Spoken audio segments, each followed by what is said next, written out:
second. Let me get started. Hey, welcome to the Instant Shakespeare Company on Zoom. And tonight we're reading Edmund Ironside. Is this possibly Shakespeare's very first play? Yes. It's possible. So we don't know. Do you want to, Eleanor? Do you want to say anything about the play before we get started? Sure. Eric Sams did a great deal of research and computer work and going over the themes and the vocabulary. And it seems that this is indeed his first play, which he sort of recycled for his bloodiest play. I'm blanking on the Titus Andronicus. Yeah.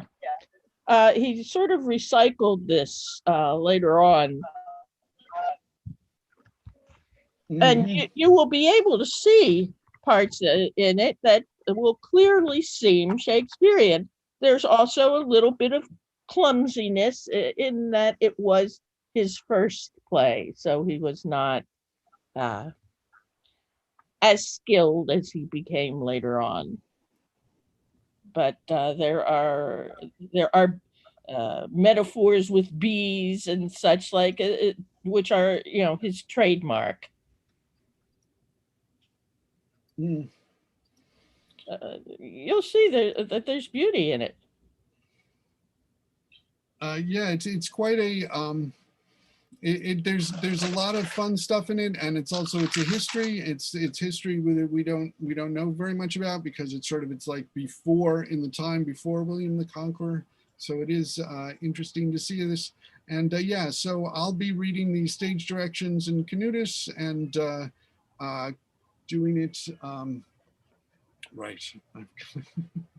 I'm good. This will be interesting. Okay, I have to do it on the different one that I'm reading on. All righty. All right. Well, let's give it a try and see how it works. Complicated for you.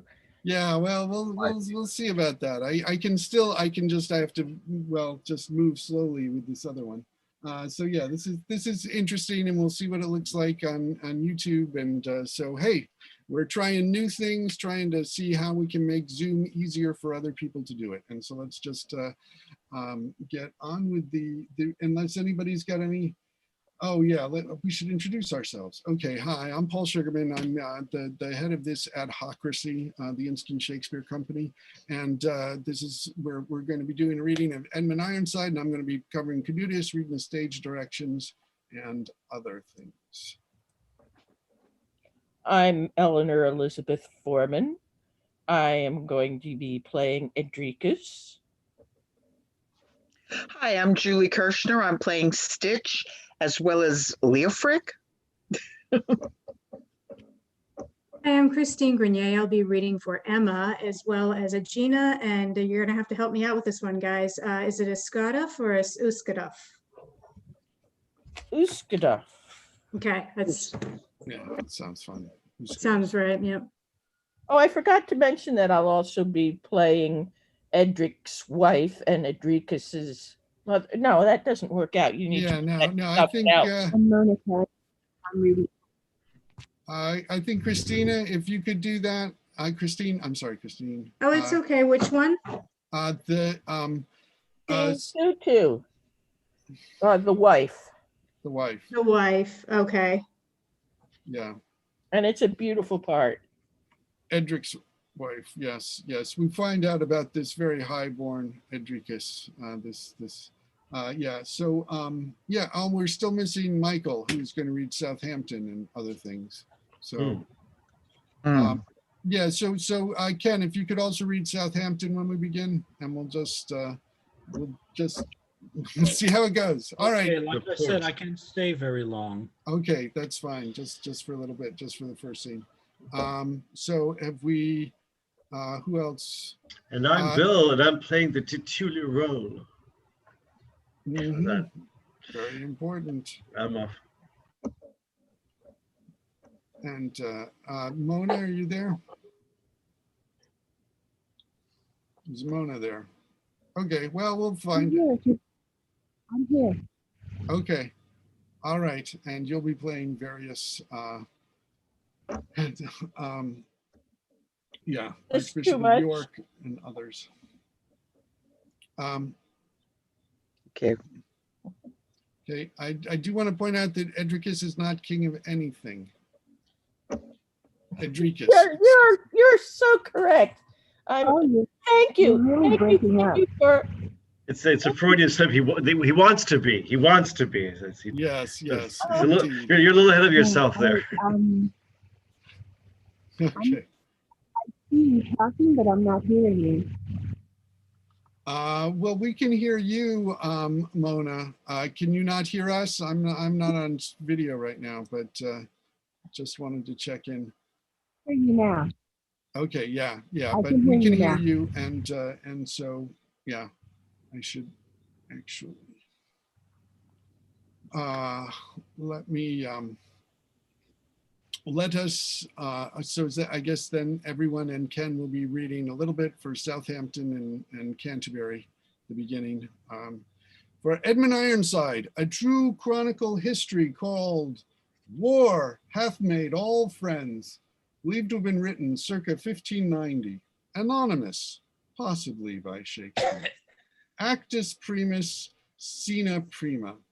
Southampton, enter Canutus, Archbishop of Canterbury, Earl of Southampton, Edricus, Leofric, Turkilius, Uscatulf, and Suido. They sit at a table. Archbishop, and you other English peers, I hear how Ethelredus, late your king, my tributary, is departed life, and how his son, Prince Edmund, wears the crown without the notice of your free consent or homage unto me, his sovereign. Yourselves, lords spiritual and temporal, besides the due my father's conquest claims, have chosen me, and by a universal sound decree have solemnly throughout this little world proclaimed me heir apparent to the crown when Ethelredus lived. Then let not this young upstart prince of prates curb your proceedings with untutored words, but finish boldly what you have begun. Resist his private coronation, and put not up this vile dishonor done unto you, chief commanders of the realm, as though you were not worth the sending for. Indeed, his rashness is unpardonable, and merely nothing but a proud contempt against us of the clergy, and the rest than have for public profit of the realm, for peace, for quiet and utility, elected Prince Canutus for our king, whose valor we have proved unto our cost, whose love unto the church we need not doubt, whose care for all we may rely upon, and whose true bounty is so notable that even his foes admire and honor him. When other what he is, I need not tell, it is too well known. I wish I could say well, but this I say and swear. Were I myself professed a soldier or a man at arms, as I am one deprived from the world and from my cradle called to serve the Lord, I would with lance approve his title not, and plead your coronation with my sword. Stout-hearted bishop, spoken like a man, would all the English lords were of thy mind. Am I not ready to defend your right with force of arms as doth become a knight? I ne'er was slack or hindmost of the rest, but ever first and foremost with the best.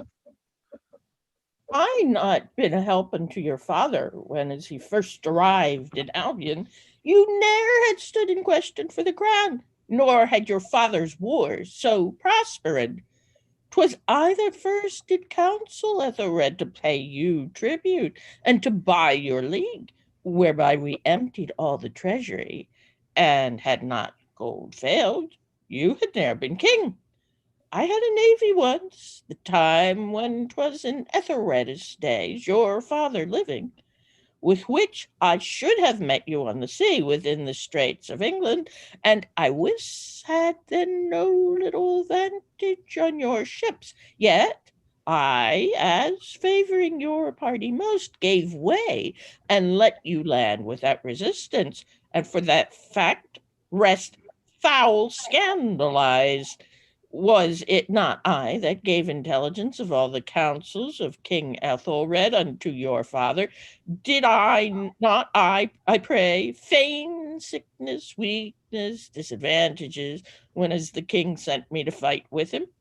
Was I not causer of your good success in all your actions since your father's death, as namely in that battle lately fought between yourself and Edmund Ironside, where I fled from him and did succor you? Then, since the only ladder upon which your father climbed to get and you to hold this gotten kingdom was my diligence, I hope you will not let the least motion of an ill thought creep in to hinder me, nor do I think you use this speech by me. Why, what need all this repetition? Good faith, I mean no harm in saying so. Why should I doubt you? Wherefore should I fear? You never yet deceived me. I cannot speak, but some or other straight misconsters me. Why, by my troth, my lord, I meant not you, but those that cleave to Edmund Ironside, and hang in part against my government. Calm ye therefore, and be not discontent. In token, then, you mean, as you have said, honor my castle with the name of court, and take a subject's welcome from his heart, to signify you love my town and me. Why, that's a trifle, mighty sovereign. Yield unto him into this petition. It will confirm the people's hearts to you, and make him live and die to honor you. I willingly descend to your request, and will this night be with you at your place. I'll go before to countenance your grace. Exit Southampton. Enter a company of countrymen making a noise. Where is the king, that he may right our wrong? The king is here. Who is it calls the king? I am your king. Speak, gentle countrymen. What lawless hand hath done you injury? If anybody wants to dive in on this. Renowned Canutus, we are all Danes by birth, the remnant of thy needy followers who, when thy father lived here secure and dwelt among the fattest of this land. We then did yoke the Saxons and compelled their stubborn necks to ear the fallow fields. We then did force them honor us as lords, and be our slaves, our drudges, and our dogs. But now I know not what the cause should be, unless the instigation of their prince, young Ironside, or else their stubborn nature. They all rebel, and with conjoined force assault us manly, and from every part of this perturbed island banish us. We are not able to resist their powers, but fall like leaves before the northern wind. Huge heaps of us lie dead in every place, and we, unless you help, shall all be slain. Help, Canutus, help and succor us. Good countrymen, Canutus will not see you wronged, for yet the spirit of my father Sven runs in these veins, which I will shed even drop by drop, ere I will see you harmed. Go in, good friends, and pacify yourselves. Be confident in me, and if I live, I plant you in your former quiet states. Suido, look to them. They shall be your care.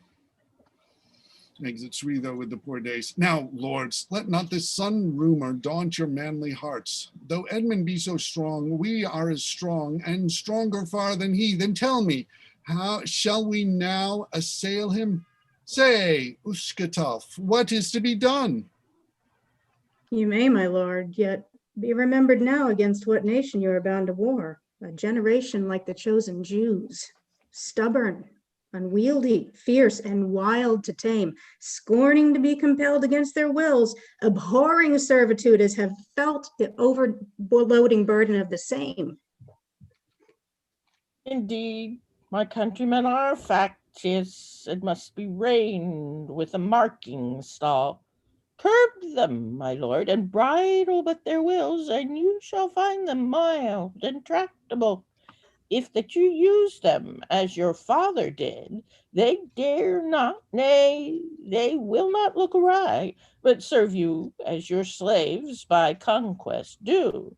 But if you lay the team upon their necks, and let them have but any scope to run, why then be sure they'll gad as they were galled, and neither know themselves, nor yet your grace, for lenity doth cause them to rebel, cause they are ignorant of living well. List how this flattering mate soothes up the king and doth abuse his gracious sufferance. Base, viled, insinuating sycophant, degenerate bastard, falsely bred, foul mother, killing viper, traitor, slave, the scum of all vices, all the ill that may be. Who would excite the king to tyranny against his countrymen, but only he? I am a Dane, renowned sovereign. You have experience of my loyalty, and that my counsel is not mercenary. If I were wise enough to give advice, you should not prove a tyrant, but a king. A tyrant is abhorred of God and man, when as a king, loved and honored.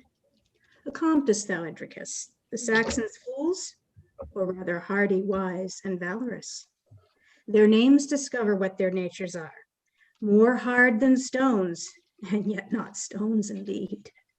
In fight, more than stones detesting flight. In peace, soft as wax, wise, provident. Witness the many combats they have fought at Denmark, our country's lost by them and theirs, with many other witnesses of worth.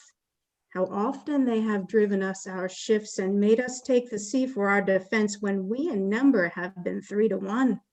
Ah, you deceive yourself and heap the king in wishing him so much against himself. Recall the formal perils we have passed, whose dear brought times have freshly yet in mind. The tyranny your father's Venice used to tithing people, killing 9 of 10. What did ensue? Why, loss of many holds, bloodshed and war, rebellion, sword and fire.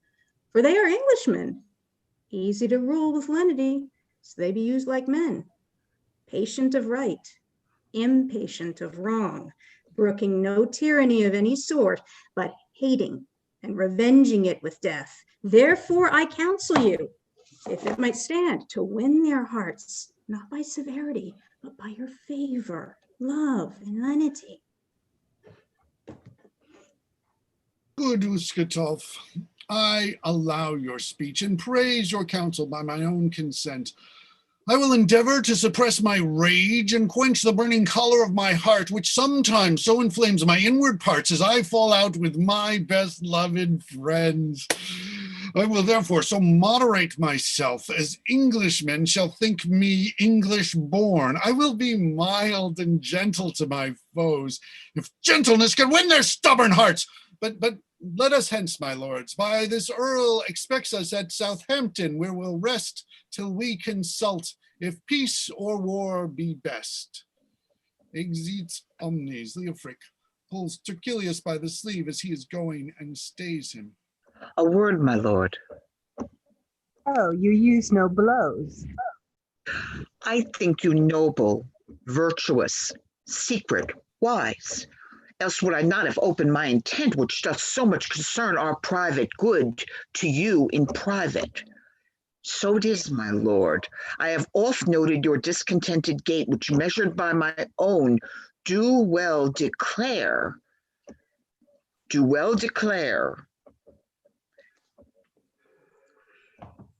And the mind that rules your body is not pleased. And since so sweet a symphony appears betwixt our bodies' discontent, I judge our minds' disturbance to be only one caused from the sad neglect of these strange days. Oh, what a grief it is to be noble bloods, to see each base-born groom promoted up, each dunghill brat reared to dignity, each slatterer esteemed virtuous, when the true, noble, virtuous gentlemen are scorned, disgraced, and held in obloquy. Base Edricus, a traitor to his king, is held in honor. We two trusty subjects are feared, suspected, and have liberty only to live, yet not in liberty. For what is it but imprisonment or worse? Whereas our children, blood of our own blood, are kept close prisoners, pledges for our faiths. King Edmund, who indeed is our true king, for good regard of merit and desert, for honor, fame, and true nobility, is rightly termed mirror of majesty. Canutus is a prudent, noble lord, and loves to hear him called so, too much. But I will tell you this, as long as we take part against our sovereign Ironside, we are but traitors. Therefore, Hey, noble Chester, for I spy your drift, to heap as many titles on your head as you have poured on mine were but your due. Yet to cut off such choiting thieves of time, I say amen to your intention, which is to leave Canutus and his court and fly to Edmund, our true lawful king. Lest you should suspect my secrecy by being won so soon to your device, I here assure you that this very plot had long been hammering in my troubled brain, and had you not prevented my intent, I should ere long have moved you herein. But what shall then become of our two boys, who are our pledges? They shall surely die. 'tis no matter. If they die, they die. They cannot suffer in a better time, nor for a better cause, their country's good. We gave them life for us. They shed their blood. He that sent them can send us more again, and let us hence delay his time in vain. Exeunt. Act 1, Scene 2. Enter Edricus Solus.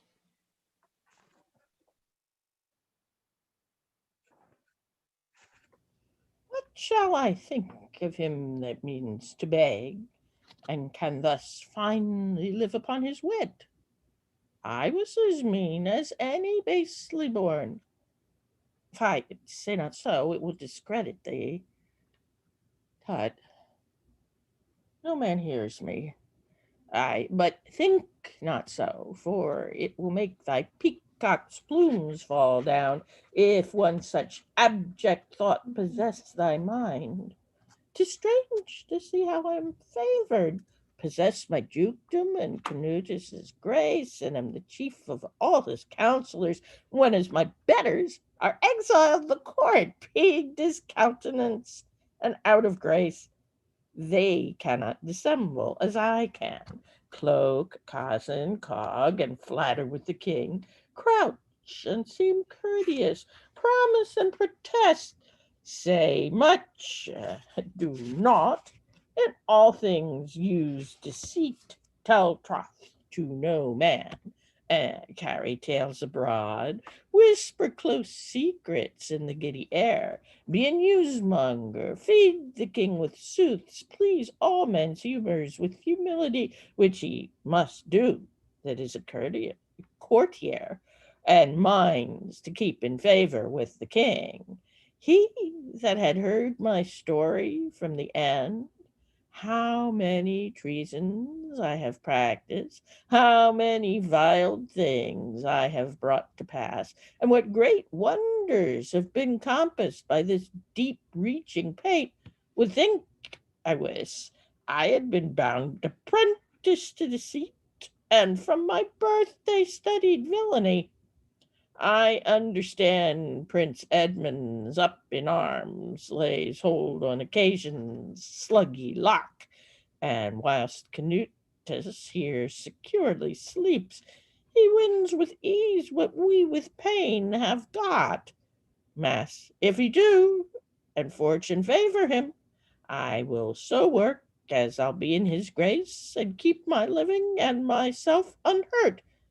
But if Canutus chance to gain again, then I am his, for I can gloze withal, and yet indeed, to say the very troth, rather of both, I love Canutus best, for Edmund's father first did raise me up, and from a ploughman's son promoted me to be a duke for all my villainy, and so as often often as I look on him, I must remember what he did for me, and whence I did descend, and what I am, which thoughts abase my state most abjectly. Therefore I hate him, and desire his death, and will procure his end in what I can. But for Canutus, he doth honor me, because he knows not whence I did descend. Therefore, of the two, I love Canutus best. Yet I can play an ambidexter's part, and swear I love, yet hate him with my heart. Exit. Act 1, Scene 3. Enter Edmund and Alfric, General, under the king. Yet are you sure, my lord, that all is fit? Are my soldiers furnished for this war? What, have they meat and drink to their content? Do not the captains pinch them of their pay? Assure your majesty, my care is such as I do daily oversee them all, and cause the meanest soldier to be served and have his fill of meat and drink that's good, without controlment, check, or menaces. For the only means tomorrow's soldier's flight, pinch him of meat and pay him, and pinch his might. Then do ye well, for I am of this mind. He that for private base commodity will starve his soldiers or keep back their pay, he that to deck himself in gorgeous tire will see his men go naked, die for cold, is a plain cutthroat to the commonwealth. A worthy captain, seeing a tall soldier march barefoot, halting, plucked off his own shoes and gave them to the soldier, saying, "Fellow, when I want shoes, then give me these again."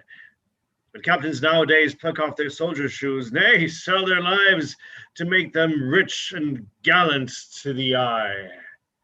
Enter What's up? Achilles and Nefric. But son, what are yon two strangers?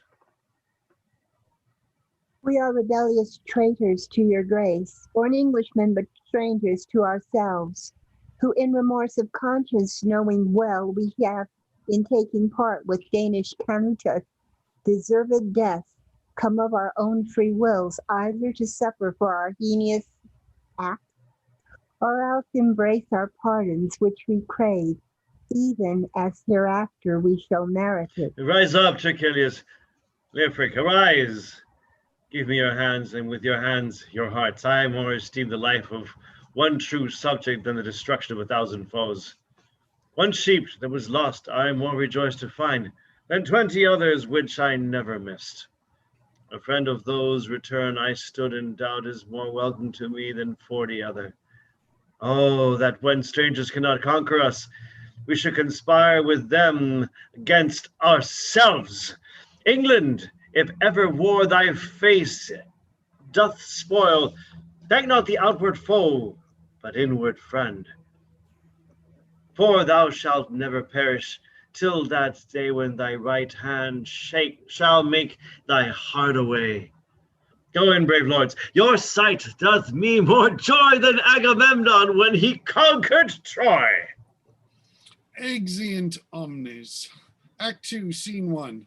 Drums and trumpet. Enter a banquet. Then enter Canutus, Southampton, Archbishop Uscatulf, and Suido Edricus. My lord, you are too bountiful. Half this expense would well have satisfied the homely stomachs of our soldiers and entertained ourselves right royally. Where is your daughter? We have, let's see, who wants to, okay, go ahead. Yep, go for it. She shall give attendance to wait upon your grace at dinner time. Oh, nay, good my lord, unless you give her leave to talk, and leave to sit at board and find me table talk, I shall not think myself a welcome guest. I crave your pardon, your majesty. My daughter, being young in years and manners, is far unfit to keep a queen's estate. Oh, in faith, my lord, you are too scrupulous, too unadvised, too fearful without cause to stand upon such nice excuses. I love to see a table furnished, and sure, I will not sit till she comes in. Aegina, daughter, come away, sweet girl. Enter Aegina. The king will have thee dine with him today. Be not too coy, nor yet too flexible. If chance he proffer any courtesy, behave yourself in honorable sort, and answer him with modest and mirth. A means it may be to keep thee queen. What, is your daughter come? Oh, welcome, fair lady. Your present is as welcome as the day. After a long and weary watchful night, sit down, fair lady, sit down, noble lord. Fill me a cup of wine. Ah. Here's to the health of Ironside and his followers. Who will pledge me? Pardon your handmaid, and Aegina will. Wilt pledge me to the health of Ironside? What reason moves you so to fancy him? The good regard I bear your majesty, for should he die before these wars were done, and you have finished strife through victory, some other Cadmus bird, worse than himself, might hap to broach some new commotion and trouble all the state with mutinies. Or if he lives till you have conquered him, none after him dares renovate the wars. Oh, sweetly and wisely answered, noble queen. For by that name, if heaven and thou consent, by sunset all the camp shall wish thee health. My lord, what say you to this motion? As it shall please your royal majesty, dispose of me and whatsoever is mine. Madam, pleaseth you to be a queen? What my dread sovereign and my father wills, I dare not, nay, I will not contradict. Then, for Emmanuel's seal, receive this kiss. Kiss of her. The chief dumb utterer of the heart's intent, and noble father, now I'll call you so, if this rash seeming match do like you well, deliver me possession presently of this fair lady, your beloved child, and we will straight to church and celebrate the duties which belongs to marriages. Bishop of Canterbury, will you marry us without this Silbert asking, will ye not? I am prepared, if every part be pleased. Faith, I am pleased. But what say you? I say a woman's silence is consent. Why, here's a match extemporary. Shall maul ado about a weighty matter. Some, perhaps, would have consumed millions to effect what I, by some spent breath, have compassed. Lords, let us in, for I intend to be espoused tonight with all solemnity. After our marriage, we do mean to go to meet in open field our open foe. Exeunt omnes. Act 2, Scene 2. Enter Edric, poor man, his wife, and Stitch. I guess I'll do Edric. Or maybe Edric is. Edric? Nay, Stitch, and once you see my son, you'll swear he is a bouncer, all in silks and gold, vengeable rich. How say you that? I can tell you, you may bless the day that ever you happened into his service. He is a man, every hair's breadth, a most vile, brave man of faith. Then we shall be well met, for I love bravery and cleanliness out of all crying. Indeed, of all things, I cannot brook an ill-favored face. Hang him that wants a good face. You are of my mind. We say, pox are all good faces and never hurt our own. We may indeed, God be praised. But what house is this? How far off are we from Southampton? Why, we are in the town. The King Canutus lies here now, and my son is here, and all our neighbors will be here today at the bridal farewells. Enter Edricus. Edricus, sorry. Whosoever desires to mount a lofty pitch must bear himself against the stubborn wind and shun base common popularity. Who is this? Oh, 'tis my son. Make ye handsome, tie your garters for shame, wipe your shoes, mend your shirt band. Oh, let me go to him first. Ah, God save ye, son. Pax upon him, 'tis the knave my father. Good fellow, hast thou any suit to us? Deliver up thy supplication. Oh, sir, ye know me well enough. I am Goodman Edric, your father. Thy father, grouthead, sir knave, I say you lie, you horse and cuckold, you base vagabond, you slave, you mongrel peasant, dolt and fool. Canst thou not know a duke from common men? By my troth, I learned him all these names to call his father when he was a child, and see if he can forget them yet. He is a wise man, for in faith my husband is none of his father. For indeed, a soldier begot him of me, as I went once to a fair. But son, know ye me? Thee, old hag, witch, queen, slut, drab, whore, and thief. How should I know thee, black Egyptian? This is his old trick's husband. Come, son. I'm sure you know me. I, if not too well. Wherefore comes yon sheep biter? You, sir knave, you are my brother. Are ye not, I pray? No, sir, and it like ye.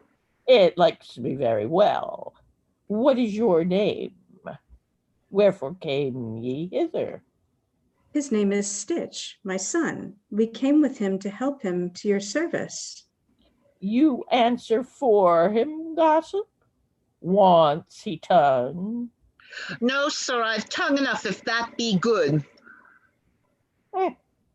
What can ye do? What? Uh-oh. What can ye do? Oh, anything. Dress a horse, scour, chamber pot, go to plow, thrash, dig, and indeed what not. Canst make clean shoes? Oh, it is part of my occupation. You win my heart. I'm a cobbler for need. I can piece a shoe as well as the best. Wipe a shoe? Look you here else. Give me your foot. Stay, not so hasty. We that by sly devices mean to mount and creep into opinion by deceit must not of all things have a scholar know our practices. We must suppress good wits and keep them under. We must favor fools, and with promotions win their shallow pates. A ready wit would quickly wind us out and pry into our secret treacheries, and wade as deep in policy as we. But such loose-brained, windy-headed slaves, such blockheads, dolts, fools, dunces, idiots, such logger-headed rogues are best for us, or we may work their wills to what we will, and win their hearts with gold to anything.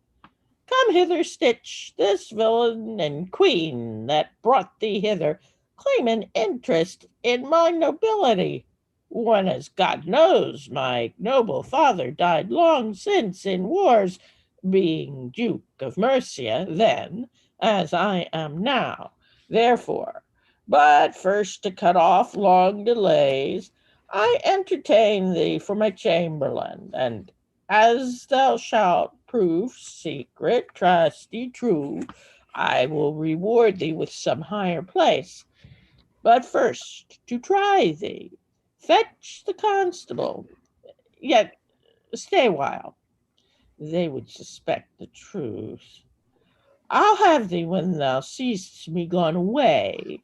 Beat these two beggars hence, and teach them how they shall hereafter choose a meaner son. Wilt thou be trusty? Wilt thou cudgel them? Never take care for that. I'll beat 'em. They were never better beaten since they were born. I do so, Stitch. I prithee beat them well, hark ye, and see them whipped out of the town. And if they speak or prattle, curse or rave, for every word give them 10 blows, sweet slave. Oh, son, stay. Son, with a pestilence. You were much like to be his father and you his mother. You brought me hither, I? and I must beat you hence. And if you desire to know why, you must hereafter learn to find a meaner man for your son than my lord is. He is my son. Oh, Oh, a good ow. Stitch, hold thy hand. Oh, exeunt.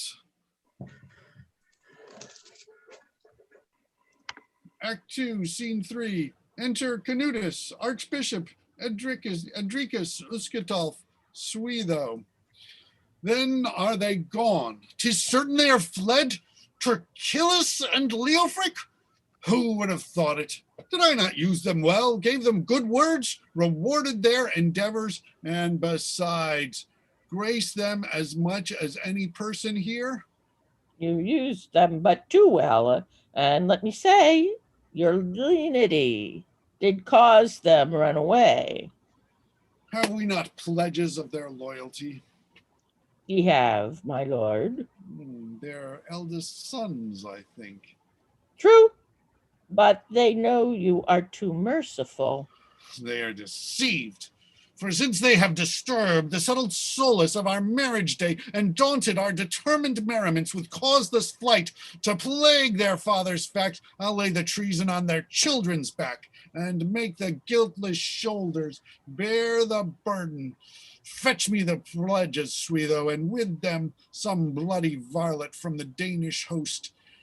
And let him bring an axe, a block, and knife along with him. But do it quickly, Suido, and come again as fast. What doth your grace intend to do with them? I'll cut their hands and noses off. Your judgment doth not far enough extend into the height of runaways' desert. Death is too light a punishment for traitors, and loss of hands and nose is less than death. If an honest man had said so, I would have liked it never the worse. This punishment is worse than loss of life, for it is a stinging corrosive to their souls, as often as they do behold themselves lopped and bereft of those two ornaments which necessary use doth daily crave. Again, it giveth others daily cause to think how traitors should be handled, whereas the memory of present death is quickly buried in oblivion, doing no good but whilst it is in doing. A traitor may be likened to a tree, which being shred and topped when it is green, doth for one twig, which from the same was cut, yield 20 arms, yea, 20 arms for one, but being hacked and mangled with an axe, the root dies and piecemeal rots away. Even so with traitors. Cut me off their heads, still more out of the self-same stock will sprout, but plague them with the loss of needful members, as eyes, nose, hands, ears, feet, or any such. Oh, these are cutting cards unto their soul, earmarked to know a traitorous villain, by even as a brand to scry a thief. These desperate persons, for example's sake, these ruffians, these all-daring lusty bloods, these court appendixes, these madcap lads, these nothing-fearing hotspurs that attend our royal court, tell them of hanging cheer, and they'll say it is a trick or two above ground. Tell them of a quartering or the heading axe, they'll swear beheading is a gallant death, and he is a dastard that doth fear to die. But say to them, you shall be branded, or your hands cut off, or your nostrils slit. Then shallow fear makes their quivering tongues to speak abruptly. Rather let us die than we should suffer this vile ignominy. A valiant heart esteemeth light of death, but honorable minds are jealous of honorable names, then to be marked, which robs them of their honors, likewise robs their hearts of joy, and like to irksome owls, they will be bashful to be seen abroad. Alas, poor souls, It was against their wills that their hard-hearted fathers broke the league. Alas, poor souls, it is against their wills that their hard-hearted fathers broke the league. That they must lose their noses and their hands. Enter Suilo, the two pledges, and Stitch with an axe. Come on, gentlemen, cause I have found your fathers trusty as they promised unto my father and to me. Therefore, I mean to make you worthy men, such as the word shall afterward report, did suffer torments for their country's good. Come on, I say, prepare your visages to bear those tokens of eternity. Prepare your noses, bid your hands adieu, because your sires have proved themselves so true. Okay, Bill, yes, please. Rather than this, O killers, presently, these being gone, we do abhor our lives, and having these, we loathe to live, accursed, accompted traitors to our native soil. Suffer us first to try our stripling force, rather, with any grant of your cyclops size, and let our arms fight, and once before our deaths to wreak their malice on their masters' foes. So let us perish like gentlemen, like to ourselves, and like to Englishmen. Look how cold water cast on burning coals doth make more fire more fervently to flame. Even so your tears doth add unto my rage, and makes it hotter when it begins to cool. 'Tis not my pleasure you should suffer death, 'cause I believe 'twould ease your father's grief. 'Tis not my pleasure you should try your powers, so I should give you honors undeserved, and you perchance might so redeem yourselves. But you shall see our judgment straight performed. Do execution on them presently. I'll teach your fathers, if they do not know what is to violate a lawful oath. I'll teach them what it is to play with kings, presuming on their mercy. Come, I say, what, trifle ye? Delay no more the time, for you must suffer for your father's crime. Sir, you cut off my hands. Aye, and your noses too. 'Twere pity and faith to mar two such faces. Boys, will you change beards with me? You shall not touch my nose with those base hands. By heaven, I'll sooner cut it off myself. You will think a worse pair than these a good pair ere night. How they'll look with their noses be off. Everyone will take them for Frenchmen. Dispatch, I say, I must not stay so long. The more you delay the time, the worse you speed. Give me the axe. I'll quickly execute this direful judgment on my guiltless hands. With all my heart, you save me labor. Stay, unadvised villain. Hold thy hand, or I will hack thee piecemeal with thy axe. What, art thou mad to give thine enemy an instrument to kill thyself and me? Cut off his hands first, then deliver it him. He cuts off one hand. So cut off the other. He cuts off the other. Now, sir, fight your fill. Let these my stumps crave vengeance on thy hands, thou judge of judges and thou king of kings. Oh, cut off his nose, then let him pray again. Perchance his praying mitigates his pain. Ah! Pour thy vengeance on his bloody dead, and let him die some unheard monstrous death. Now make quick, dispatch to execute the other. I am sure you will not now be pardoned.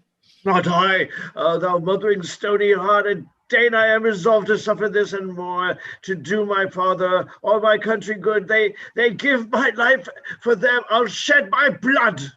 He cuts off his hands and nose. Ah!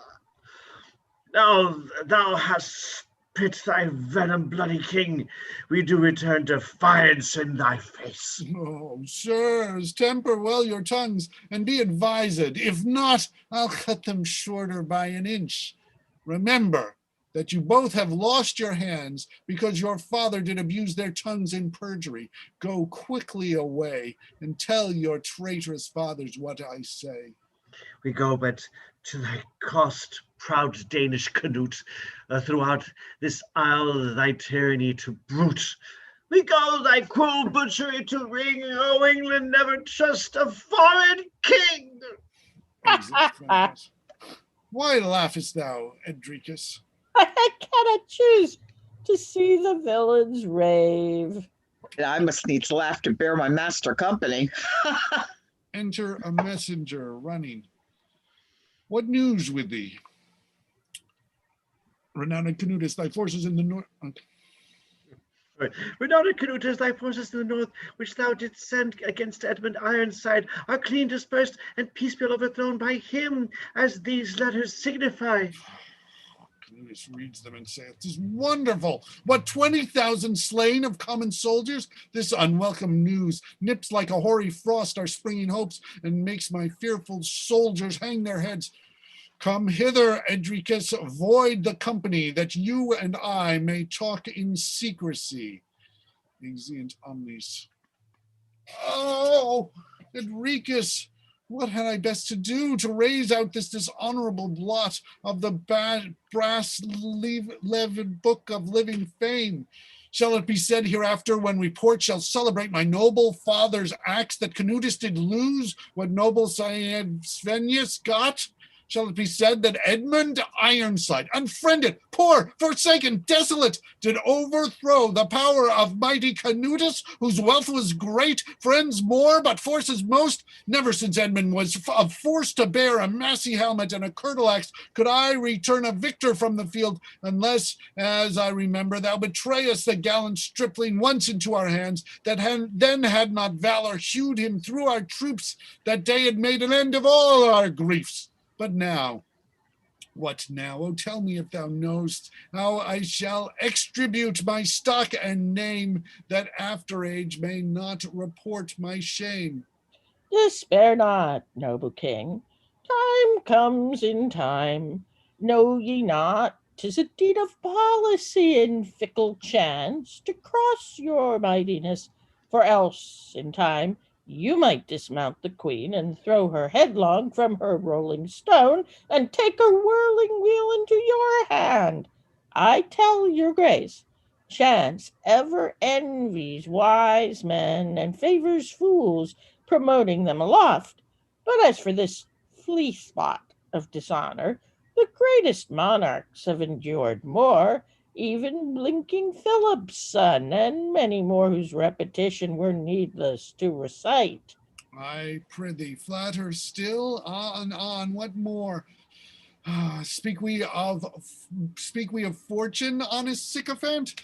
Chance favoreth not a fool in favoring thee. Thy flattery is gracious in her eye. Come hither, Edricus. Oh, strange miracle! See you not in the heaven prodigious signs? Look how the sun looks pale red, the moon shines red, his stars appear in the perturbed heaven like little comets, and not 12 o'clock. What is the cause then that the stars are seen? I see them well, my lord, yet no cause, unless it shows the fall of Ironside. Surely it doth. Look now, they are all gone. 'Tis night, 'tis dark. Beware ye stumble not. Lend me your hand, but first go fetch a torch. Exit Edricus. To light me to my tent. Make haste, I pray. He's gone to fetch a torch to light the day. Enter, Edricus. My lord, the misty vapors were so thick they almost quenched the torch. True, as all the rest, I say, thy wit is thick. Gross flattery, all soothing sycophant, doth blind thy eyes, and will not let thee see, that others see thou art a flatterer. Amend thy life, learn to speak truth, for shame do not in thy declining age. Children may see thy lies, they are so plain. Oh, whilst ye live, from flattery refrain. It stands not with my zeal and plighted faith otherwise to say than as your highness saith. Your grace is able to give all their due, to make truth lie, and likewise make lies true. I would it lay in me to make thee true, but who can change the Ethiopian's hue? Exeunt, Act 3, Scene 1. Enter at one door the Archbishop of Canterbury, and at the other the Archbishop of York. Why bends not the presumptuous knee of York when Canterbury speaks? Cannot the curse of God in me, the metropolitan under the Pope of all dominions, within this realm of England cause thee fear, proud irreligious prelate? No, my power stretch beyond the compass, even as much as Rome doth mire, and quiver when I curse, and like a child indeed prostrate thyself before my feet, that thy humility may move me to absolve thy former sins and set thee from hell's damnation. Traitor to God and to thy lawful king, where thou dost bless I curse, where curse I bless. As thou art bishop, my commission stretcheth as far as thine, and let me say, unless you leave my contumelious threats further than mine, no, Canterbury, no. I humble thee to God and not to thee, a traitor, a betrayer of this, a rebel, a profane priest, a Pharisee, a parasite, an enemy to peace, a foe to truth and to religion. I say I will not bend myself to him, and such a one art thou. And therefore hear, unless repentance mend thy stubborn heart, I here pronounce the curse of God and man upon thy soul, and so farewell and mend. Stay, York, and hear me speak. Thy puffy words, thy windy threats, thy railing curses light upon thy stubborn neck, unless with speed thou dost forsake the part of Ironside and cleave unto Canutus, and more submit thyself to me, thy herd, and to our mother church. Reply not, Bishop, for I seal thy lips with my irrevocable bitter curse, if one untoward word slip from thy tongue. So heapst thou coal of fire upon thy head, and blesseth me with kisses, impious priest. And let me die, when as I leave my king, a two-born prince, or any foreigner. Oh, I could eat thee. Now my crozier staff longs to be pelting that old hoary pate. My hands do quake with rage. Are a champion for the devil and Canutus. I fly not from thy curses, but thy strokes. I'll follow thee with curses and with clubs. Exit Canterbury, Act 3, Scene 2. Enter Canutus, Southampton, Edricus, Uskatolf, Svido, herald-at-arms, and soldiers. Go to yon city which we mean to sack, New Troy, the state of Edmund Ironside. Command a parley at the city gates. Bid them choose whether they will let us in, or else withstand the utmost of our wrath, and be consumed to ashes and to coals, with flaming fire which Willem did destroy the mother city quondam called Troy. Canutus, King of England, Prince of Danes, greets you by me, his trusty messenger, commanding you to serve him as your lord, bidding you wait on him as on your king, and you shall be entreated lovingly. Not he is prepared with fire and sword to raise your city. Thus he sends you word. Go tell your master, thus we answer him. His ships that proudly ride upon the Thames shall anchor on the ground where he abides, born with the bloodshed of our carcasses, when we compelled by thirst to suck the stream of this fair river dry, so that his men may dry-shod march over the floating deeps ere we let him enter in these gates, or ope our lips to call him sovereign. Tell him we are resolved to keep him back. Tell him we are no traitors, but are sworn to keep King Edmund's liege men while we live, And if he stay, that shall he soon perceive. Advise you bailiffs what is best to do. Incur not danger with security. Canutus is your king, then him obey, and to his gentle message say not nay. We are resolved to put Canutus back. He comes not here, his throats are spent in vain. I fear your wills will put your wits to pain, and you repent it when it is too late. And you have your answer, soldiers, guard the gate.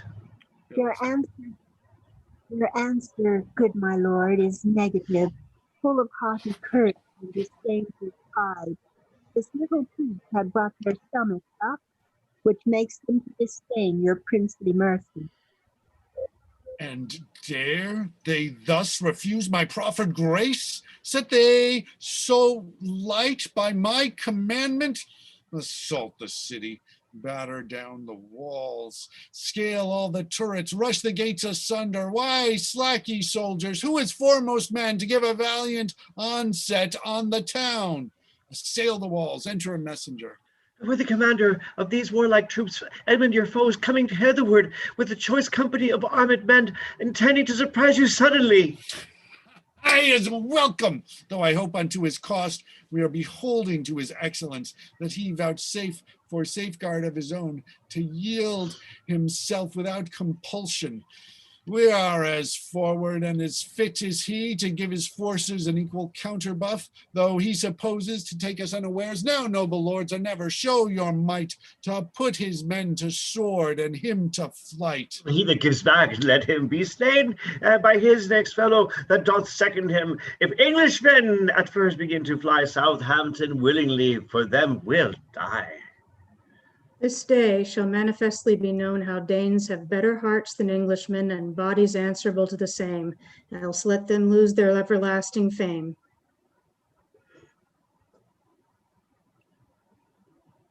The day is yours before the fight begins, great and renowned prince, fair England's king. For emulation, which doth sometimes lose, now doth assure you of the victory. See you not how the English lords contend who shall excel in feats of chivalry and creep up farthest in your highness's grace? On the other side, behold brave-minded Danes, scorning to o'ermatch in feats of arms, strive who should compass most by power or wit to amplify your honorable fame. The soldiers are not slothful in this stir, but ready, forward, prompt, and fit to fight, expecting gladly that delightsome hour when they shall grapple with their enemies. Then, in assurance of this happy day, armed to the fight, it is vain to stay. I do presume on this to win the field, but all my striving is to get the crown. Sound drum within. Soft, what churlish drum doth ring so rude a peal within the hearing of our armed troops? Enter Edmund with his soldiers. 'Tis Edmund! Strike up drums and trumpet sound. I'll not delay my hopes with any parley. Alarum, they fight. Edmund drives Canutus off the stage. The drum sounds afar off. Act 3, Scene 3. Enter a chorus, attired in black, saying, the fight is hot, but Canutus is o'ercome, and Edmund hunts him, for out from place to place he flies to Worcester. Edmund follows him, the way is long, and I am waxen faint. I fain would have you understand the truth and see the battles acted on the stage, but that their length will be too tedious. Then in dumb shows I will explain at large their fights, their flights, and Edmund's victory. For us they strive to conquer and to kill, and even so we strive to purchase your goodwill. Alarum, enter Canutus flying, Edmund following. They fight. The two kings parley, sound a retreat, and part. Canutus is beholding to the gracious sun, who grieved to see such heaps of carcasses lie mangled and besmeared in their gore, made haste and went to rest before his time, so that the kings for want of light agreed to part until Aurora raised the lark. And now 'tis morning, and they join to fight. Alarum, enter Canutus at one door, and Edmund at the other. They fight. Canutus gives back and flies. Enter the soldiers of Edmund, pursuing Canutus and his lords. Edricus takes a dead man's head upon his sword point, holding it up to Edmund's soldiers. They fly. Enter Edmund again, cheering them up, and makes Canutus fly. Edricus, perceiving Canutus to have the worst, and Edmund likely to triumph in their fall, out of the bowels of a traitorous heart, brought forth this subtle, dangerous stratagem, whilst the two battles dealt the dole of death, and Edmund in the forefront stoutly fought, with words encouraging his soldiers, and with rude strokes discouraging the Danes. Edricus took up an English dead man's head, and sticking it upon his bloody sword, unto the vanward of King Edmund's troops, held his despiteful and most speedy course, and telling the soldiers, Edmund Ironside was slain, bidding the soldiers yield or fly the field and trust unto their heels. The soldiers in amaze begin to fly. Then Edmund, hearing of this stratagem amongst the thickest of his enemies, gave notice that he lived a conqueror. His soldiers, taking heart, returned and fought. His enemies, despairing, run away. Edmund returns in triumph on the stage, but Canutus returns in passion and in rage. What after happens, with your patience, the entering actors give intelligence. Exit. Act 3, Scene 4. Enter Edmund Ironside with lords and soldiers. Praise be the eternal bulwark of this land, the fortress of my crown, in whom I trust, that hath this discomforted my foes by his omnipotent all-conquering arm.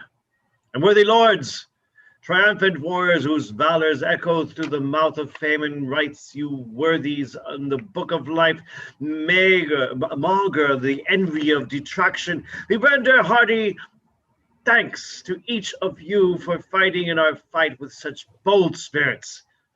Continue to be valiant, and if God makes us once happy in a peaceful reign, I'll guard every soldier bounteously that lifts a weapon to defend our right.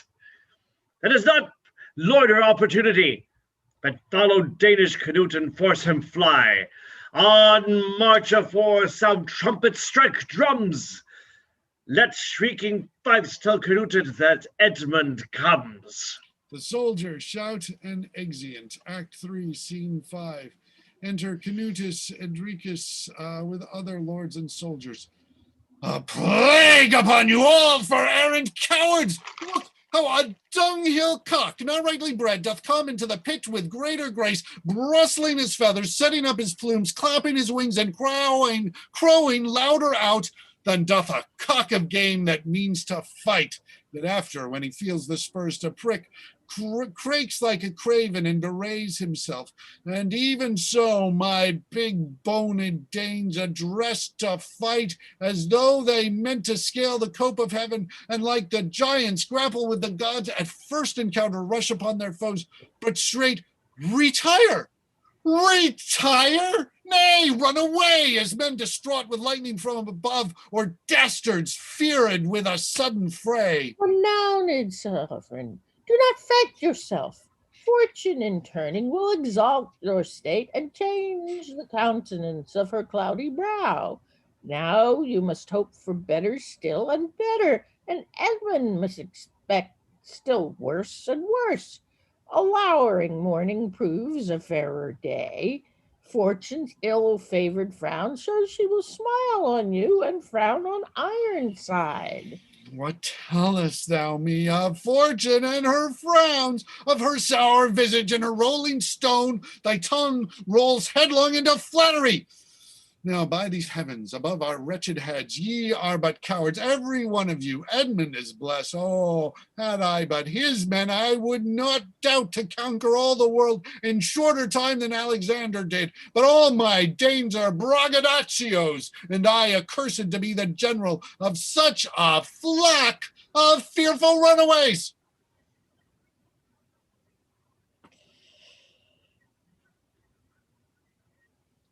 Remember, you have lost 10,000 men, all English born except 1,000 Danes. Your pensive looks will kill them that survive. If thus be a caller to get you give liberty. It were no matter if they all were slain, then they should never run away again. My noble lord, our countrymen are safe. And all these broils English against English fight. The Danes, or none or very few, are slain. It was a sign ye fled and did not fight. Is not a dishonor unto you to see a foreign nation fight for me, when as my homebred countrymen do run, leaving their king amongst his enemies? Give not such scope to humorous discontent. We are all partners of your private griefs, kings of the heads, and if the head but ache, the little finger is distempered. We grieve to see you grieved, which hurteth us, and yet avails not to assuage your grief. You are the sun, my lord, we marigolds. When as you shine, we spread ourselves abroad and take our glory from your influence. But when you hide your face or darken it with the least encounter of a cloudy look, we close our eyes as partners of your woes, drooping our heads as grass down weighed with dew. Then clear ye up, my lord, and cheer up us, for now our valors are extinguished, and all our force lies drowned in brinish tears as jewels in the bottom of the sea. I do beseech your grace to hear me speak. I do not like this humor in my son. 'Twill quite discourage all his followers. He stopped his ears to all persuasions. His counsel cannot be admitted speech. His father Sven was a much more patient and could as well brook a lost victory. These words proceed not from a shallow brain. Praise the event, Lord. End is all. In the meantime, I'll go right to Ironside, craving forgiveness, and insinuate his yielding favor. He is pitiful, and I am rare in moving passion.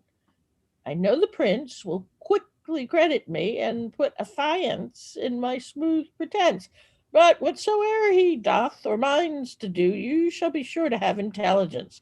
But, good my lord, leave me a little while to private contemplation, for my head swims full of plots and other stratagems of great avail, and I must empty it. The God prosper what thou dost intend.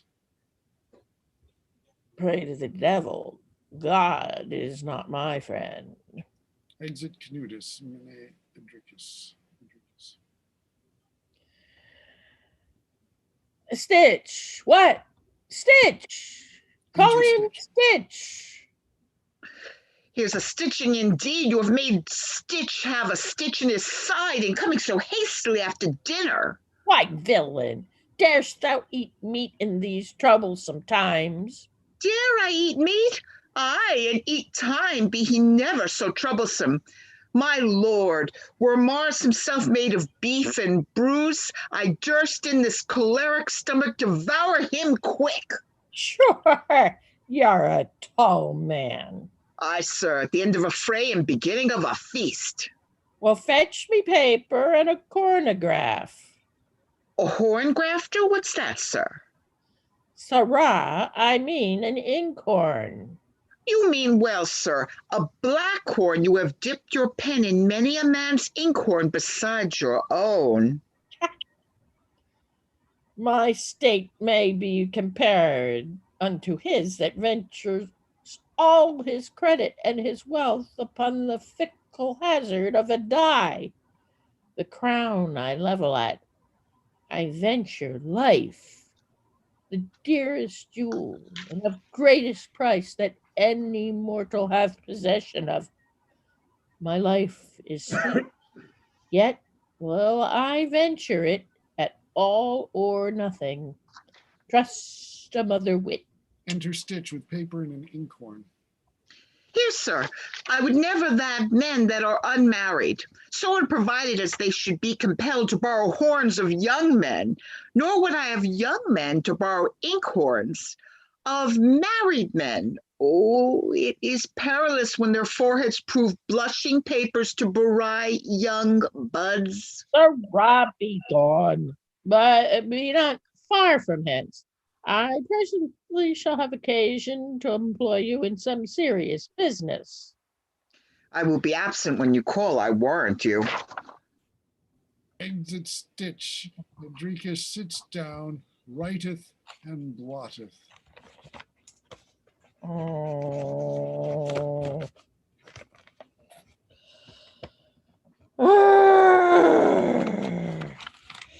Nay, try thy wits. Thou writest for a wager. 'Tis not for gold, but grace, and for thy life, a thing that would put spirit in a block and be a whetstone to a blunter head.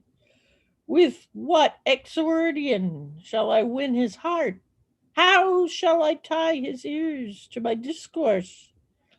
A schoolboy hath a readier wit than I.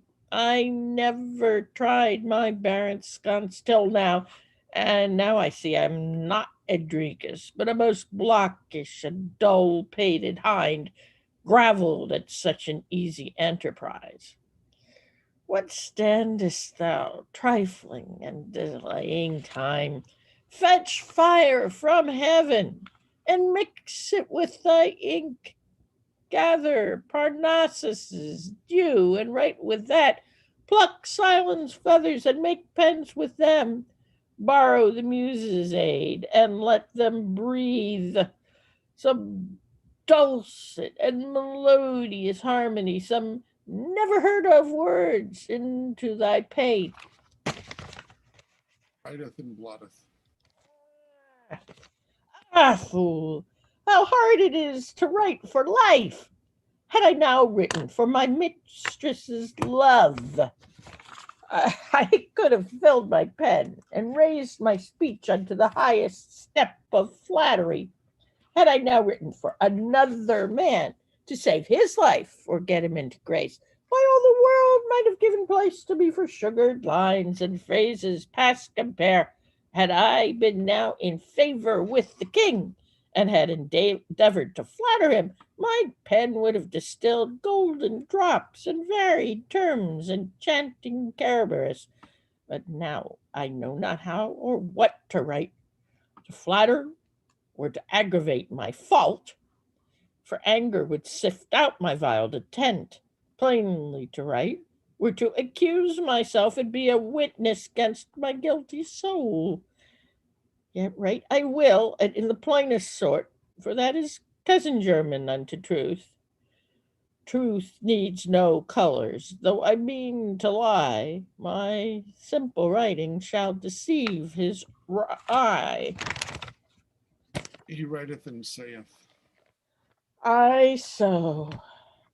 O rare conceited piece of work, how cunningly thou canst convert thy shape into an angel when thou dost intend to flatter the plain, honest meaning king. He folds it up. Now for a swift wing-footed messenger to fly in post, that I might follow him. It more behooves me to be circumspect, and with my life to trust none but myself. Swifter than short is no good messenger. And now I think on it, oh, 'tis excellent. I'll for this once deliver it myself, but in disguisement of my man's attire, so I may safely go and understand how Edmund is addicted unto me, and how all manners now are managed. Stitch, stitch. Enter Stitch. Your will, sir. My will is that you will uncase, for I mean to change apparel. Why, sir, you'll not turn wise man, will you? Yes, fool, for this once. Come, I say. When? Marry, sir, when I see some boot coming roundly from you, for I promise I will not change without boot. But I will, sirrah. Come, dispatch. Well, sir, since there is a shift, but I must change shifts, I am contented.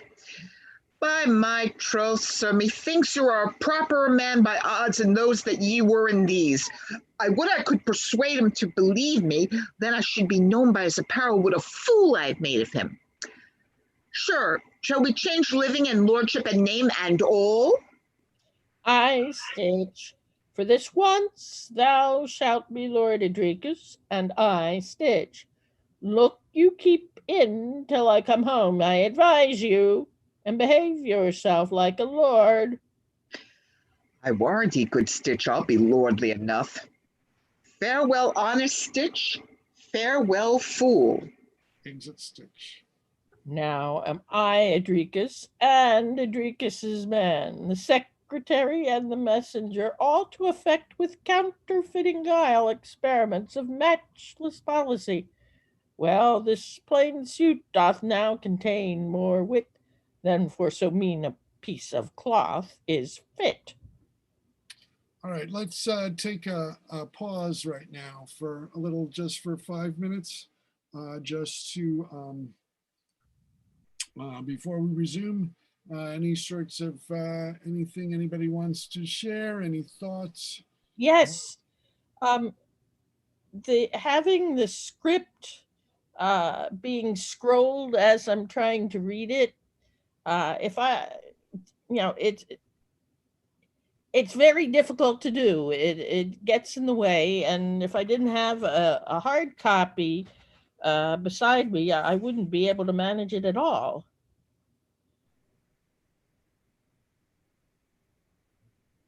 What about what do other people say? What about like if changing it just at the beginning of each page, like this, where we see the whole page all at once? Is this too small for people? When the speech goes from the end of one page to the beginning of the next, as it did in this last scene, and I was mid-phrase and didn't know what was coming next, I did not speak it properly. I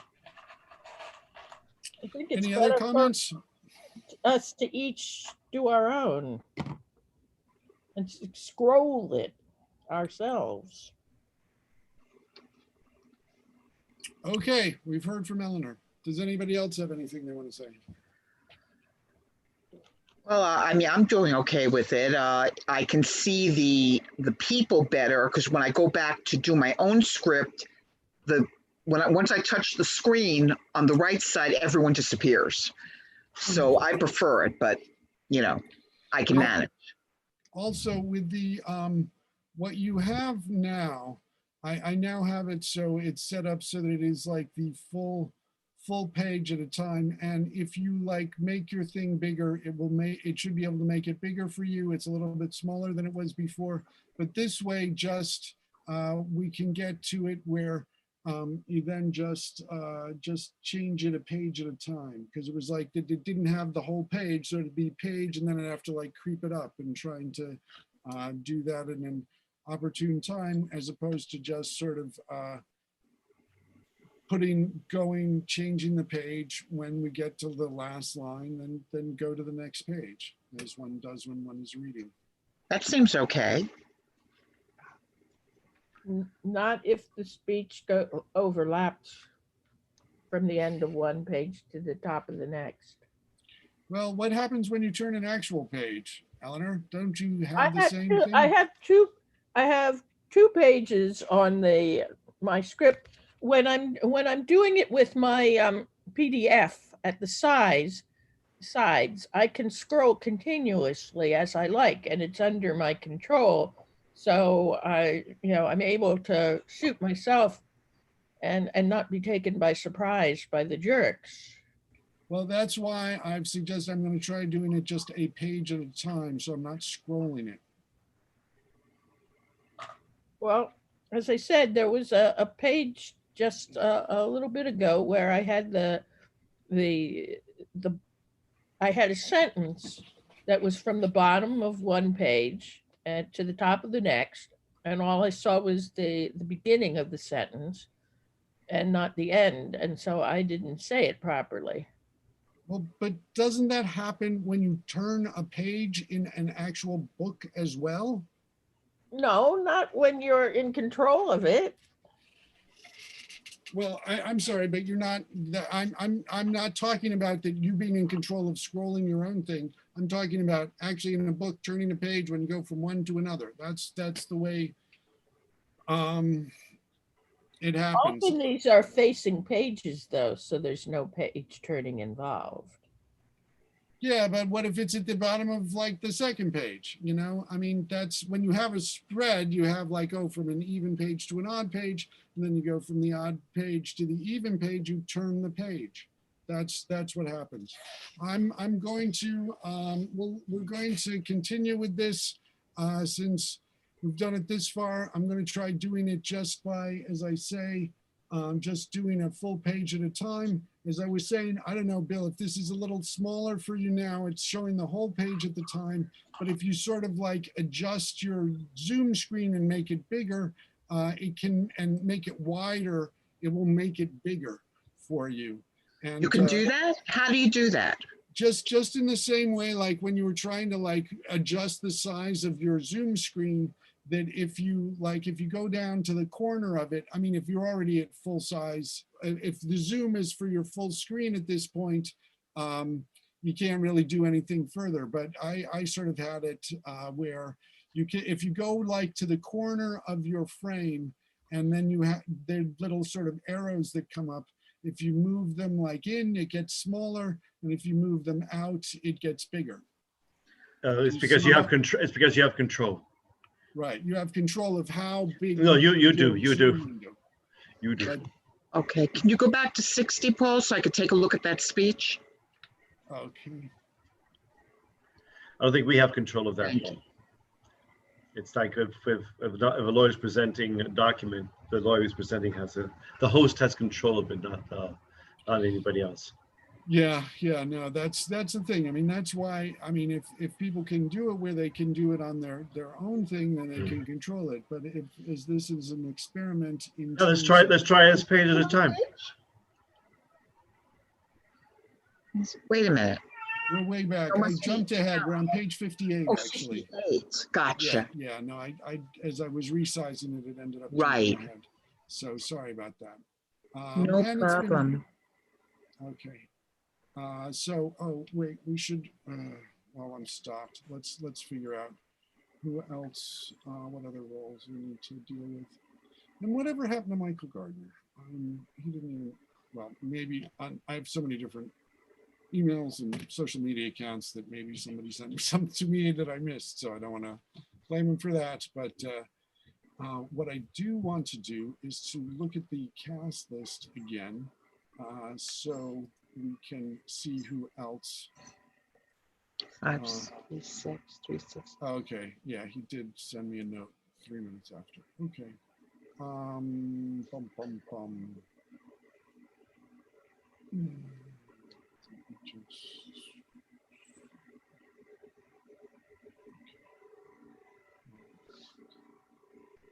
So,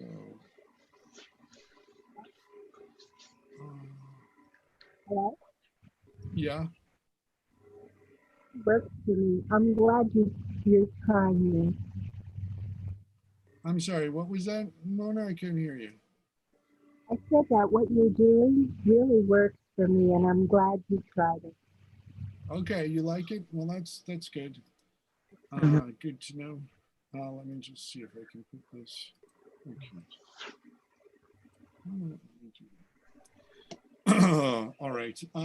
Let's just see who else do we have? Did I assign anybody for Roger? I'm just trying to. No. After this, Steve, I have nothing until 5/1, so I have a gap there if you want to give me something. Okay. Yeah, let me just look at what I've. Sorry about this. Sorry. Okay. This is.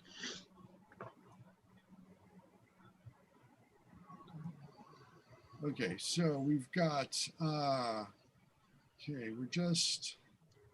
Okay, yeah. Mona is Roger. Godwin.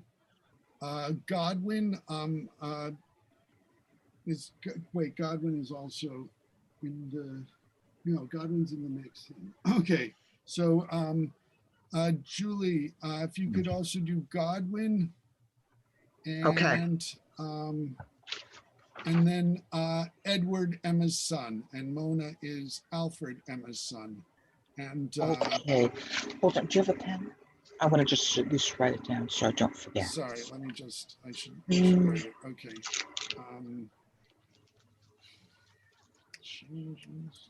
Where are all my pens? Don't have pencils here either. I'm putting it in the chat for you. Godwin. And Edward. And Edward? Yeah, I think he's only got like one line or something. Okay. Whose son is that? Emma's son. Emma's son. Yeah, Mona, Okay. I think, has Alfred, who's Emma's son, who's got a bigger speech, and you've got that. And, Okay. and then let's see, what about, okay, and then,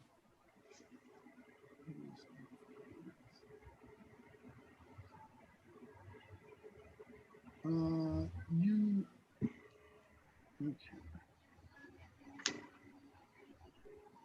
And if you could also do Ulf Kettle as well. Ulf Kettle? Yeah, he's got a little speech in the last two scenes. Okay. Okay. Gotcha.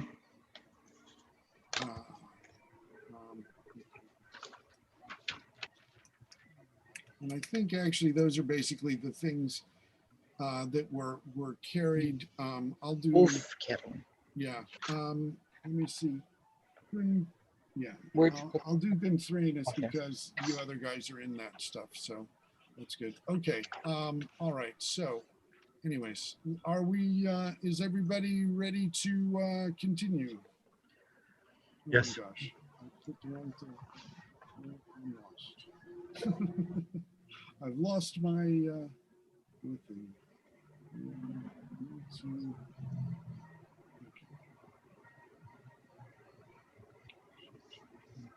All righty.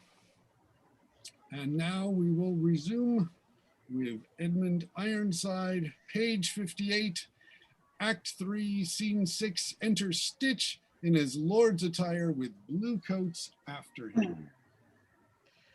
Come on, ye blue-coated slaves, you that wear satin doublets never but in good times, and wear a blue coat but once in a year. Come on, I say, ye trencher-scraping cutters, ye cloak-bag carriers, you sword and buckler carriers, ye rubbers of horse heels, ye devourers of fattened ox, ye swillers of March beer, come after me, I say. Take example from my virtue how to mount.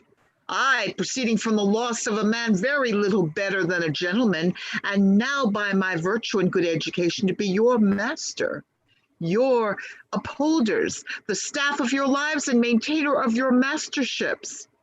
Uncover ye rogues. So, cover, so, sirrah, take my cloak, bear you my rapier. So I am somewhat humorous, and it becomes me well. Follow me, fella. How I can play the Lord's part. Oh, what a fool is my master to change his nobility for my worship. Blood, sir. You must go in. Here's the following. We must wait on you, must we? Blood, sir, you must go in. Oh, hold me, I am choleric. Why, ye shake rag, had ye never a lord under your girdle? Plain Sir Stitch without well or guard, why? How now, you malaperb knave? Have you forgot all good manners? Manners be your speed. Why, this 'tis to keep familiar serving man. As I am a lord, by my honor, I will revenge it with putting you out of my house. You fellows, take example of his punishment. Follow me just 3 foot behind, not above or beneath. And Roger Rakel, for your sauciness, come ye last. Exeunt. Act 4, Scene 1. Enter Edmund Ironside, Alfric, Godwin, Aylward.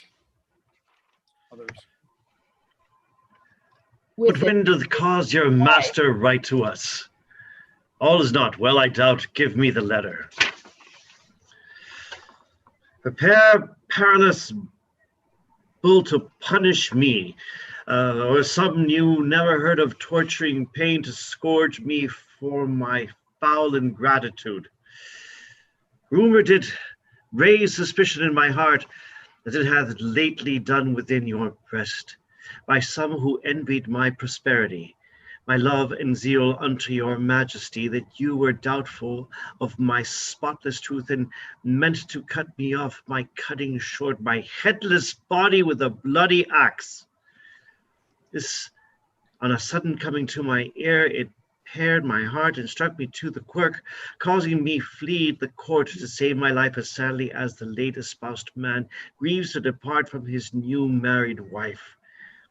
How many sighs I fetch at my depart, how many times I turn to come again, how oft I plained, how oft I did weep, were too long to write or you to read. But having now considered with myself, or my light belief too credulous, I come again like to strayed sheep tainted, God wot with naught but ignorance. Oh, take me to your mercy, and if not so, kill me yourself, death to the end woe. Give me letter. Hear ye, my lords, this humble supplication. Your master has become an orator, but tell him Edmund is not lunatic, so like a woman to be won with words. Ha! These words. Does anybody have something to say? Edricus. hear ye, my lords, this humble supplication. Your master. No, he just said that. It's right after that is Oh, Edricus. this patent's not according to my mind. The king is angry. See, he faceth me. His color comes and goes. I hold my life, he knows me. Would I were well away. Hark ye, my lords. What would you say if you plain fellows should be Idricus? I think not so, my lord. Quickly, no. Come hither, fellow. Tell thy master thus. He pulls the velvet patch off his face. What? Idricus, it's you. I thought no less you meant some good, no doubt. Tell me the truth. What was the reason you came thus disguised? Oh, sorry. Now, wit or never help. Poor naked truth hath taken away suspicion of deceit.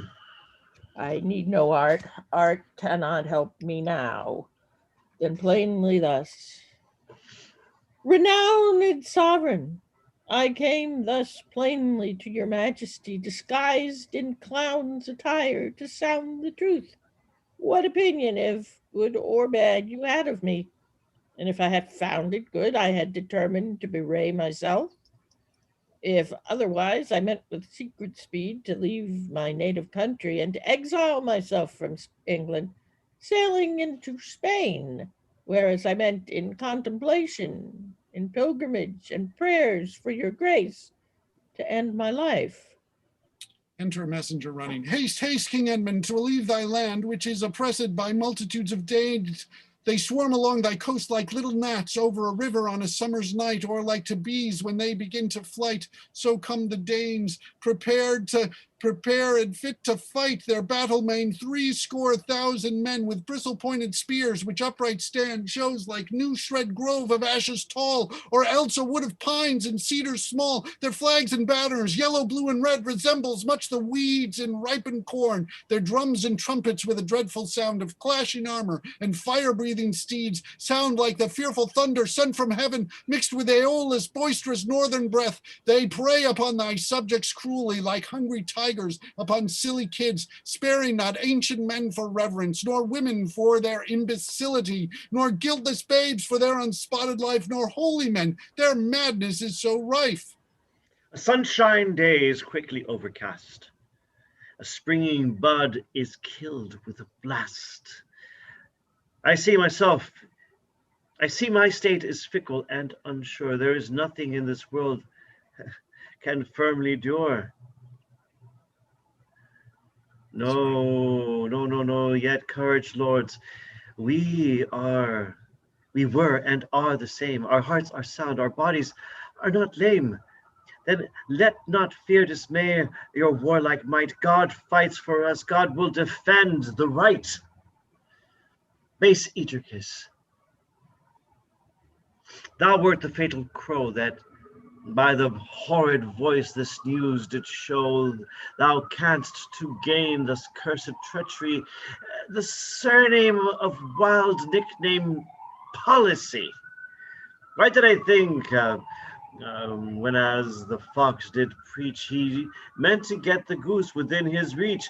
Right did I guess, when with thy oily speech thou didst my pardon and give me beseech. Some mischief was approach. The God above doth always at a perch my patron prove, and we have now learned, though to our bale, not to believe in such smooth-faced forged tale. Now, my most gracious lord, as God shall help me, my coming was only for this intent, to unfold Canutus's coming and bewray matters of secret to your majesty. Counsels of great avail, rare stratagems plotted by Canutus, which now shall die with me if you seem any whit suspicious. I prithee, hark. Let me hear some of them. Idricus talketh with Edmund secretly.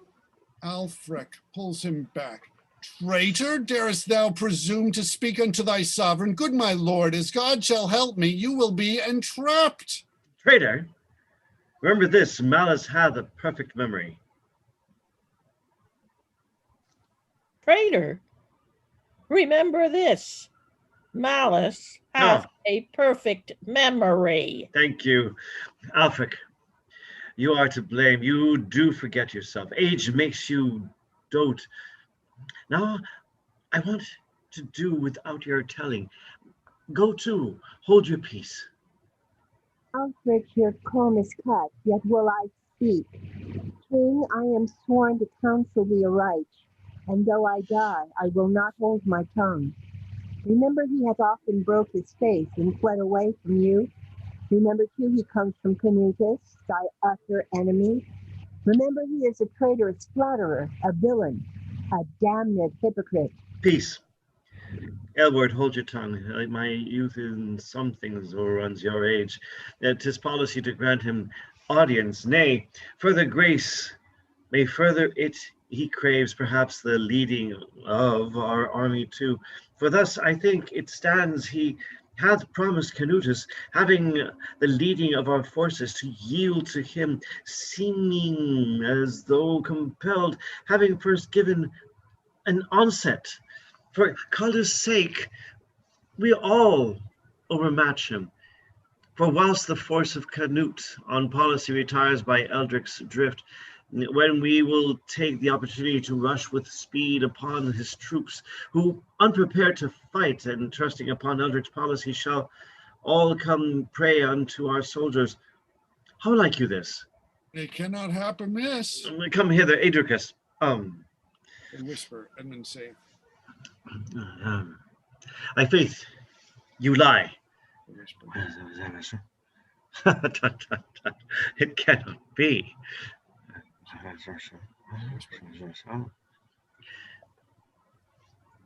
If this be true, I pardon thee for all, and will reward thee with deserved grace. I will not doubt it. Faith, I think 'tis true, though it were not in hope thou wilt amend. Go, let us in, and let all quarrels end. For now I mean indeed to credit thee by being Captain General of my army. Duty and thanks I give, 'tis all I have. See what dissimulation brings to pass, how quickly I can make the king an ass. Exeunt. Act 4, Scene 2. Enter Emma, her two sons, Alfred and Edward in each hand, Gunthranus going before. Sweet boys, born to be crossed before your time. Oh, let me kiss you ere you go away. Cursed be the cause of your departedness, the persecution of these bloody Danes, whose unrelenting eyes delight to see the full conclusion of our tragedy. Mother, sorrow not though we depart. We shall be welcome to our Uncle Richard, and safer there than in this troubled isle, which like a reeling sea is tossed with war. Here we are ever in continual broil, there in tranquility, in peace and rest. Here in the midst of unknown enemies, there in the arms of true approved friends. Here danger imminent does compass us, there friends and friendly counsel shall defend us. Therefore rejoice, we are as the Danes, whose greedy maws devours the Saxon blood like hungry lions, void of any good. Good boy, in whom thy father's feature lives, though death hath seized him in his wasteful arms. If I could moderate my grieved mind without remembrance where I was now, whate'er I was now, then should my grief diminish with my tears.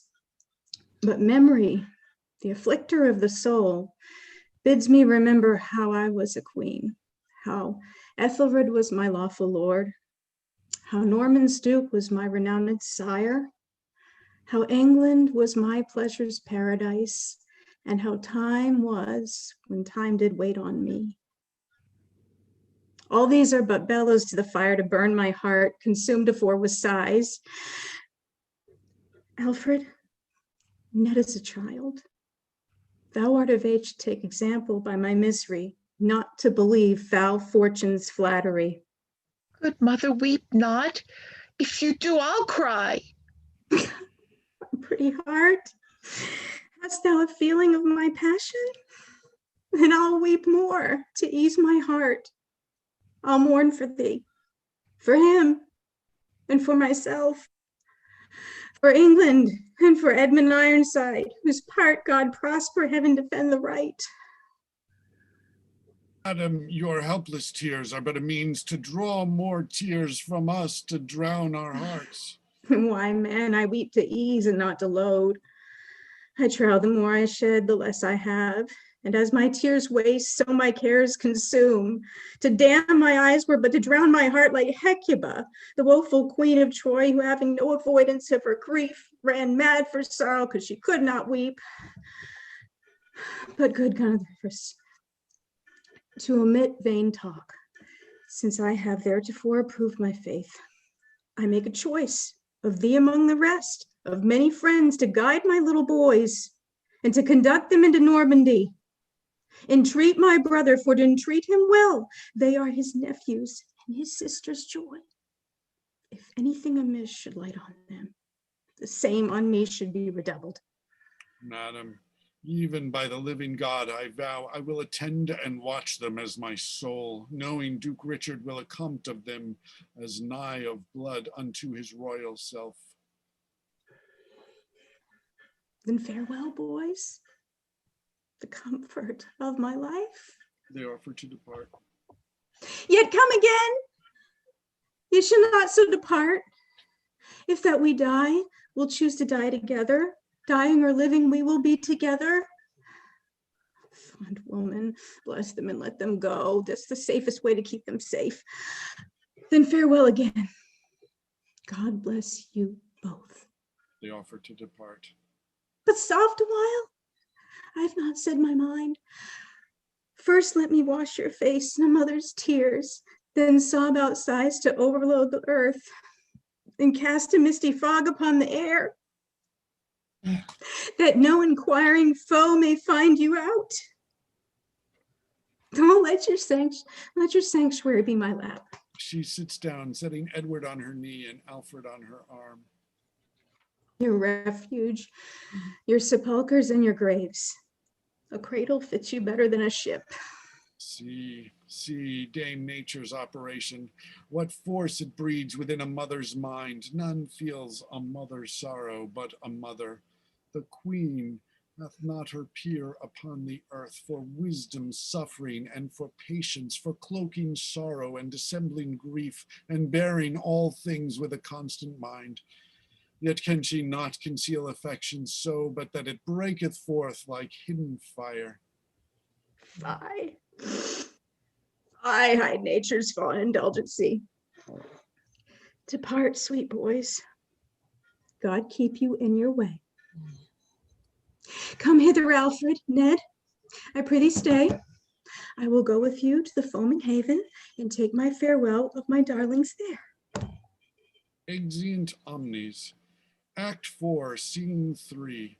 Enter Canutus with a letter in his hand. With him Uscatulf, Suido, Southampton, Archbishop of Canterbury, Aegina with soldiers.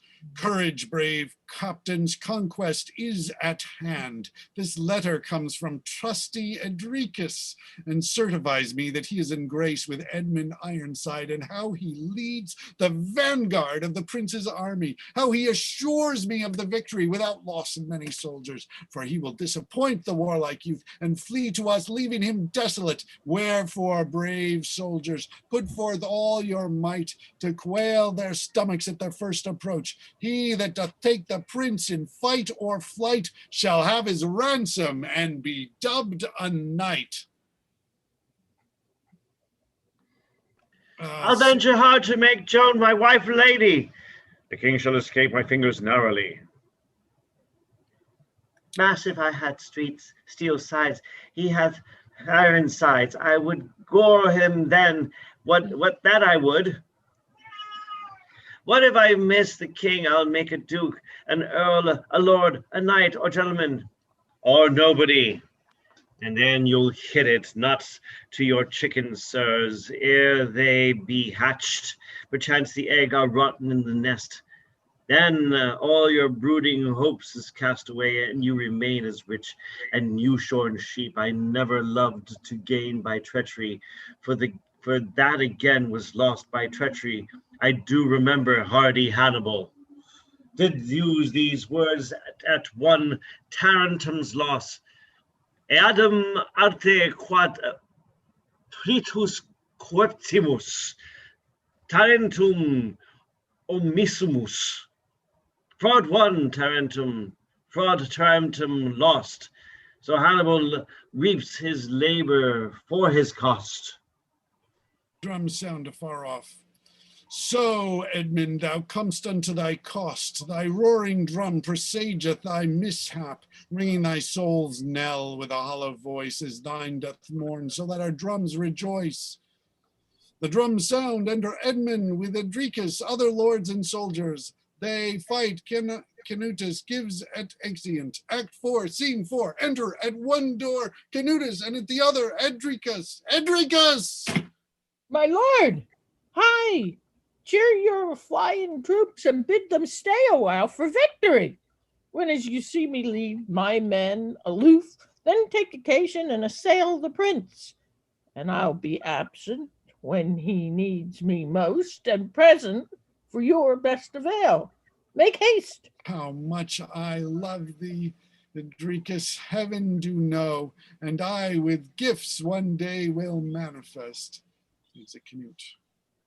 So, Edric, now thy platform is afoot, and one shall die. It skills no matter which. If Edmund, Canute shall quickly follow him. If Canute, then Edmund shall not stay behind. Whilst they with eager blows assail each other, I here remain a neuter, free from fear, not taking part with Canute nor Ironside, before I see who gets the victory. Yet had I rather have Canutus conquer, and privily will aid him with supplies rather than Edmund should escape the field. Alarum, enter Edmund, chasing off Canutus. Edricus backs Canutus. Edmund flies. Exeunt in return, Canutus with Edricus. Thanks, worthy Edric, for this victory. This day hath made an end of me and mine, hadst thou not backed us with thy warlike troops. Know ye Edmund be escaped or no? Edmund is gone, and I must after him. To stay long here would breed suspicion.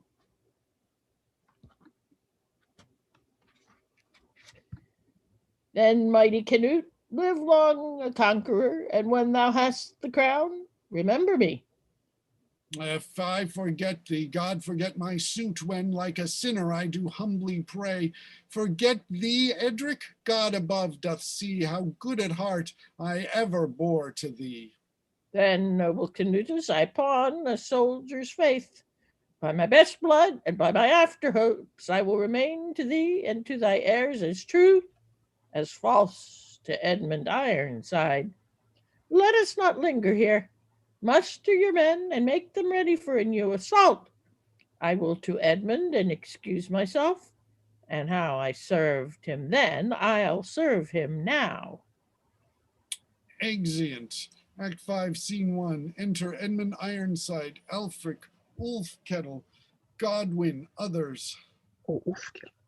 While Edricus, all this proceeds from him. I saved his life, and he doth thirst of mine. Ungrateful wretch, hellish incarnate devil! Oh, for sure no man was ever so unkind unto his king and loving countrymen, disloyal and unfaithful sycophant. It grieves me vexed soul to think on thee. Let it not grieve you, rather joy to think you are escaped from the hands of him that sought like Judas to betray his Lord into the hands of bloodthirsty Danes. Truly, my lord, you are highly favored of God, who sees each human action, that he hath given you warning with small loss of the contagious mind of Edricus. Enter Edricus with his hand in a scarf, halting with him stitch. Master, I would not wish you halt. Edricus.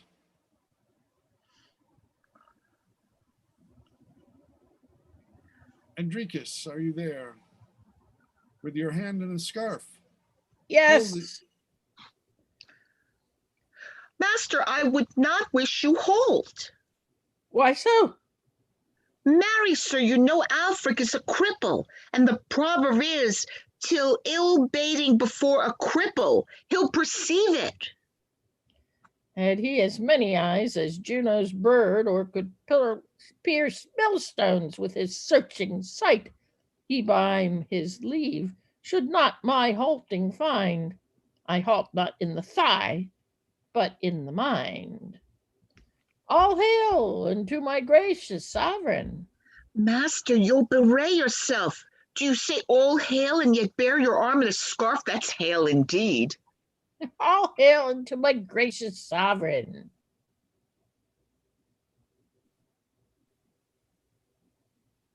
Jules, Judas, thy next part is to kiss my cheek and then commit me unto Caiaphas? I understand not what your highness means. Oh heavens, oh impudent, ungodly wretch! I hope your grace doth not exclaim on me. On thee? Hands, graceless wretch, grace me no more. Is there none here that would lay hold on him? His sight, his breath, his fell infectious tongue, his venomer than is this basilisk's. Is this a guerdon for my scars and hurts, for all my bruises and my broken joints? Is this a hire for my hardiness and valiant onset on the enemies? Are these my wages which I won with blood, blood of myself, and proudest Dane that fought? Doth Edmund thus reward his followers that pawn their lives for him and in his cause?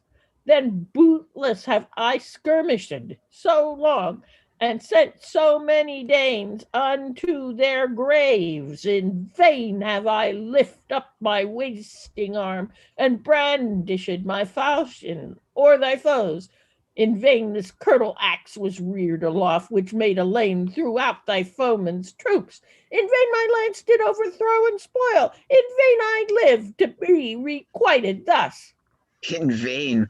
What a vain vein my master is in. Yeah. Didst thou not fly, wild traitor, to my foe? Do I? Even thou?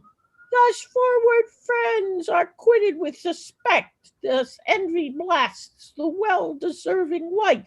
Thus the unskillful blames the warrior. Thus detraction hinders virtuous course. Fled I, my lord? Canutus can report 'twas he that should have fled had succor come. Fled I, my lord?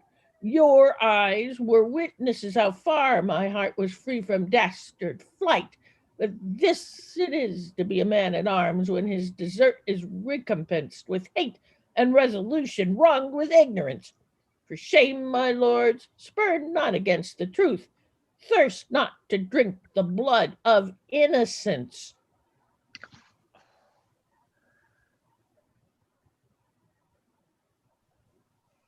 Edmund? Why, Edricus, canst thou deny thy fight? No, gracious lord, I must confess I fled forced from Canutus, not to him, for aid. And that 'tis true. I, by your grace's leave, will prove on him that dares affirm a no. I saw thee flee myself with these my eyes. And I, my lord, am witness to the same. And I, my lord, will prove it by your favor. I would the king would give me leave to speak. And you will prove them blind till I hold my life. I give thee leave speak for thyself, and spare not. Send your grace so forward to the fight, viewing the Dane to march so bravely on, pricked forth with shame, I, as the foremost man, not suffering the Dane to set on us or to approach your grace without a blow, step forth, intending to encounter them and to assail the rearward with my band till you upon the forefront held them play. But see how good intents are ever thwarted ere I could get the wind to compass them. Your drums retreat did cause your forces flee, yet fled not I afoot, until such time as quite bereft of hope I was compelled. Witness this arm, this serviceable arm, that in despite of death did save my life. Witness these scars, which if your grace will see, they'll tell my foes unto their face they lie. Oh, horrible scars, scars like blazing stars. Well counterfeited, master. If this be true, I was too credulous. If it be true, my lord, assure yourself your grace was misinformed, if otherwise, and that my man can verify. Take heed what you say, master. I can verify nothing. Marry, I can verify anything. If you'll say so, I'll swear to it that 'tis false, I mean. Then, Edricus, 'twas I that wronged thee, and I that will in all things make amends. Bury unkindness in oblivion, and ne'er remember our suspicion. 'Twas not your highness, but some fawning mate that put mistrust into your grace's head, hoping by my downfall to raise himself. But heavens defend the wronged and innocent. Let this suffice, thou hast confirmed our love, and Edricus, we mind to honor thee with public notice of thy loyalty. See what wit and will can bring about. Canutus pays me for my villainy, and Edmund loves me for my treachery. Give a man luck and cast him over the gallows. Exeunt omnes, Act 5, Scene 2. Enter Canutus, reading of a letter. With him, Southampton, Archbishop of Canterbury. Ken, could you take back on Canterbury? Aegina, Uskatov, and Suido with soldiers. My lord, my heart is firmly bound to you, and I am pressed to do any service. But Edmund has grown strange to me of late, and I am not familiar with his thoughts. When I have once gained opinion, I will not fail to be your faithful agent. In meantime, make ye strong to hold him play, for he is coming with a mighty power. By Our Lady, this goes hard. These news are naught. Is Edmund now grown wary? Then I doubt I ne'er shall see the day I long have sought. But I must bear a semblance of good news, lest these perceive our hopes to falter, and that would clean discourage all their hearts. For all presume on Edric's policy. Son, is good news? Oh, my lord, exceeding good. Give me the letter. Oh, not for all the world. I dare not trust myself with reading it, lest I, o'ercloyed with joy, should play the blab. Let this suffice. I am now confident upon sure-grounded confirmations that Edmund is my own. He writes to me that he is coming with a mighty host, but saith he, be not you discomfited, for were they millions, half should fight for you, and turn their weapons upon Ironside. 'Tis strange the prince should be so credulous. The drum sounds far off. Yon drum doth tell us Edmund Ironside, unwitting of his overthrow at hand, comes gallantly attended on by troops of horse and footmen to his funeral.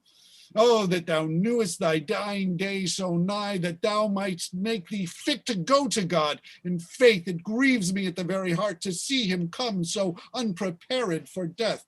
Enter Edmund, Emma, Archbishop of York, Edricus, Alfred, Godwin, Aylward, Ulfkettle, Leofric, and Turkillus.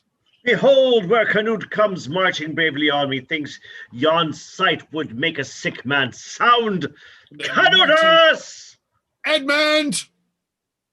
The ground I standst upon is Ironsides. The ground I stand on, Edmund, is mine own, and fallen to me, not successively indeed, but by forfeiture, as copyhold, rent run, and wanting reparations falls to the Lord. Even so, thy father's land, for want of tribute paying long since due, I seize upon as Lord, and thee and that.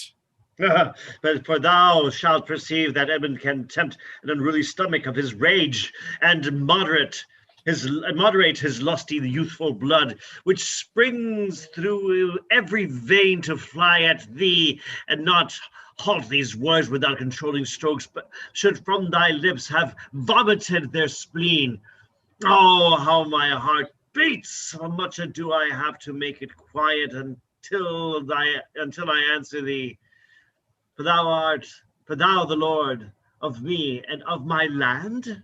Uncivil Canutus, knowest thou to whom thou speakest? This heart scorns all subjection, and this head looks o'er the world. These feet were made to tread o'er kings. Canutus, over thee. Nay, storm not, Canutus. Learn how to mix thy speech with more beseeming terms, and govern thou thy surly terms with reason, not with rage. Say, I am a king, so art thou. Therefore I am thy better. I say more, I have a kingdom. This I stand upon is mine. Thou standst upon my ground. I say this land is mine. Canutus, it is mine. By usurpation thine, by conquest mine. Whose knows not conquest is inheritage? So rape the theft is true possession if malefactors go unpunished. It seems indeed possession is of force, for by possession you withhold my crown. Nay, you and Sven, your gripple-minded dad, by treason, not by force of valiant arms, against all justice, law, and equality, did first intrude yourselves and then extrude our woeful subjects from their native home, and that I come to prove, and therefore thus. He draweth. Then to confute thy forged argument, thus argue I, my sword is reason proof, he draweth. That is a force to put back reason's proof, which proves you, like your sword, unreasonable. They train their soldiers about the stage. Edricus speaketh. Edmund is strong.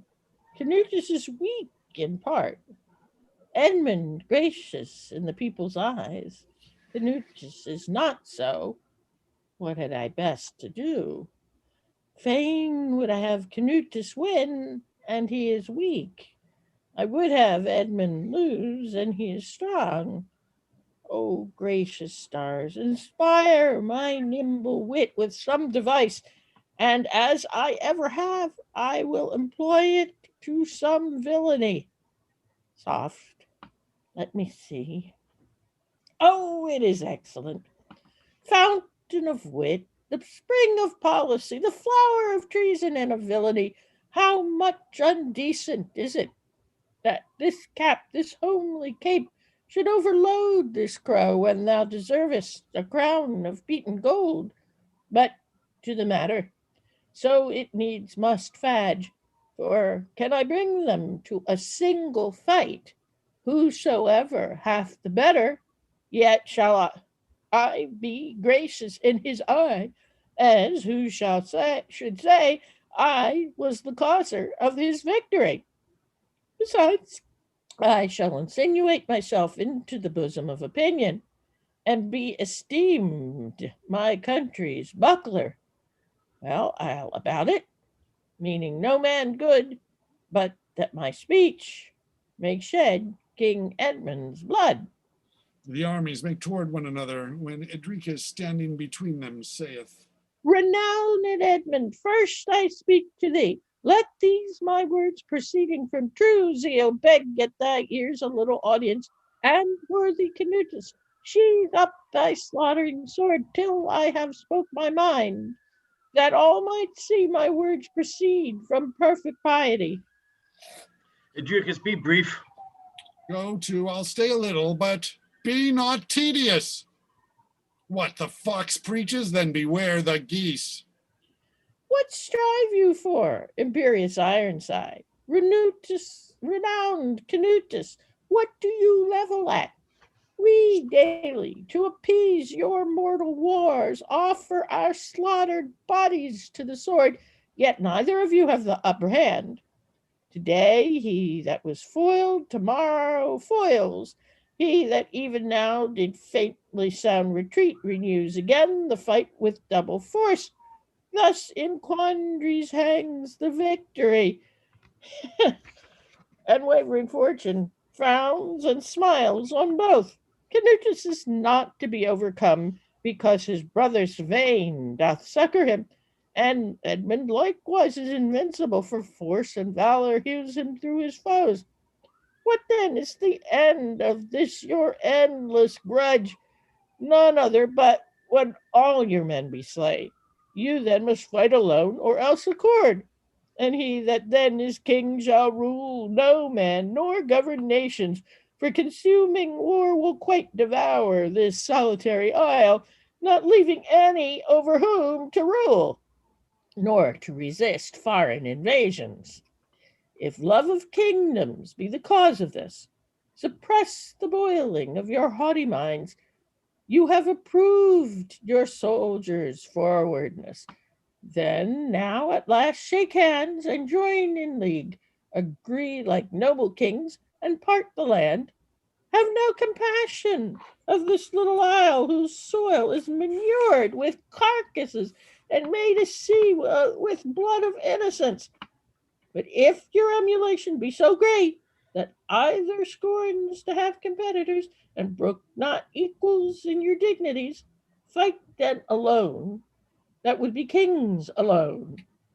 Let not all perish for the wills of two, but let your sword decide whose title's best. Edric, thou hast the mark I level at.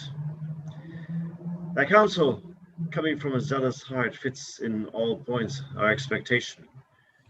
No, I accept thereof, and I offer here to prove even hand in single fight which of us two shall wear the diadem. Edmund, report shall never wet her tongue upon Canutus to eternize thee. I scorn to stain my reputation with abject titles of pale cowardice, to make thee famous in opinion's mouth. I here accept thy challenge, and his speech glad of so fit a time to be revenged for all those foul dishonors thou hast done, and glad for sparing of that guiltless blood which in our quarrels this day had been shed.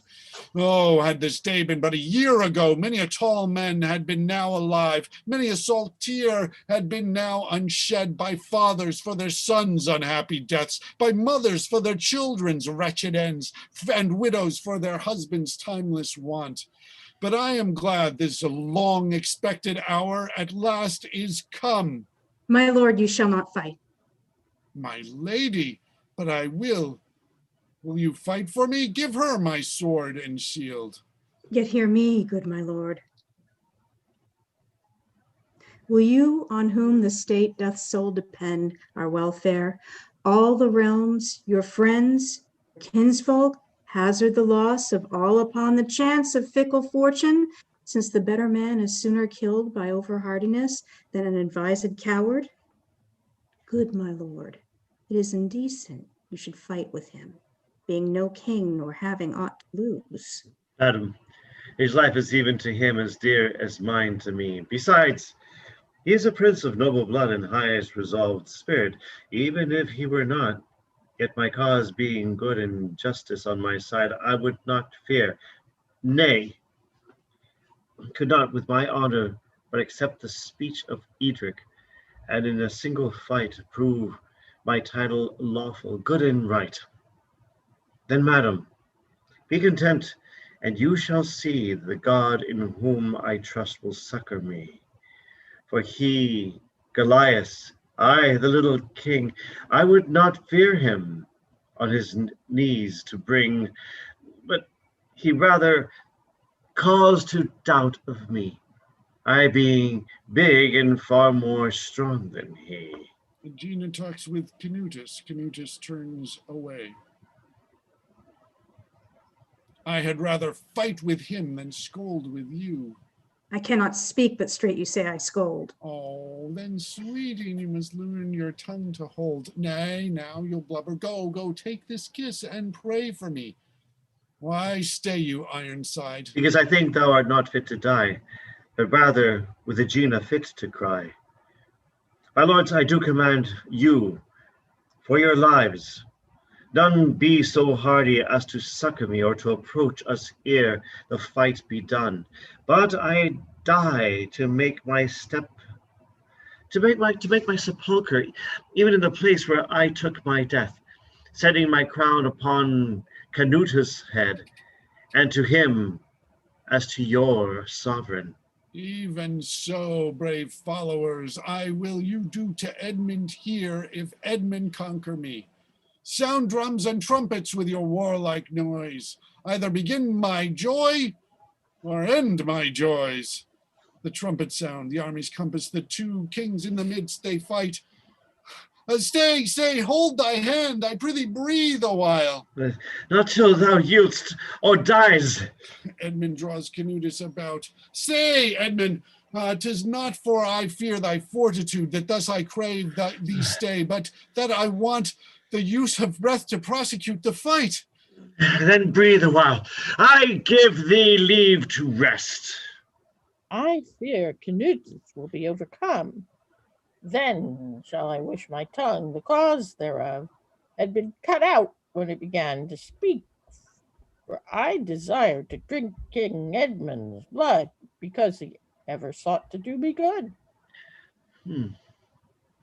Ken, Hey, Gina. Oh, never go ahead. Ken, you want to do Southampton? Are you there? Gina, be content. I warned you, I, Canutus, will do well enough. I fear him much. What? Are you ready? Aye, to be thy death. They fight again. Edmund drives Canutus back about the stage. Stay, Edmund, stay! Canutus yields to thee. What? Will he basely yield? The devil forfend. Take which of these thou wilt, my hand or sword. My hand brings friendship, firm, immovable. My sword brings enmity, irrevocable. Brave Canutus, in yielding thou hast won. That which thy sword could never do, thy tongue hath brought to pass by gentle speech. Canutus, take my hand. Here lies my sword. Edmund is thine. His thine, himself and all. Now let us strive who shall demerit best by mutual kindness, who shall be termed a friend. How pleasant are these speeches to my ears, Aeolian music to my dancing heart, ambrosian dainties to my starved maw, sweet passing nectar to my thirsty throat, rare cullises to my sick-glutted mind, refreshing ointments to my wearied limbs, and heavenly physic to my earth-sick soul, which erst was surfeited with woe and war. Let me embrace thee, war-begotten friend. They embrace. God grant, as brothers we may long embrace, and sweet Aegina, for thy husband's sake, in sigh of love, this kiss from Edmund take. Edmund kisses Aegina. But lords, why stand you still? Grieve you to see Canutus and your king so well agree? The inward solace which our hearts conceive, to see peace grow where foul debate was sown, to see sweet concord spring from discord's womb, to see war bring forth love and amity, to see two mortal foes prove faithful friends, and Mars drink milk instead of purple blood, and force our tongues, our hearts' chief orators, to show with silence joy unspeakable. Yet, lords, behold, even as you do embrace, so in dumb show we all unite our hearts. The Lord's embrace. Remember, Leofric, our children's loss. Hercules, I do, and must serve the time and wait upon occasion for revenge.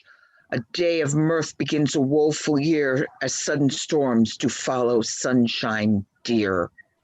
Now, noble lords, let us like friends consult upon partition of this noble isle. Yourselves shall choose which part you think is best, the east or west, the right hand or the left. My court is yours, my counselors are yours, my friends your friends, thy foe my enemy, my people yours, my treasure and myself. All are your own, for you shall all command. Thanks, noble brother, and my second self.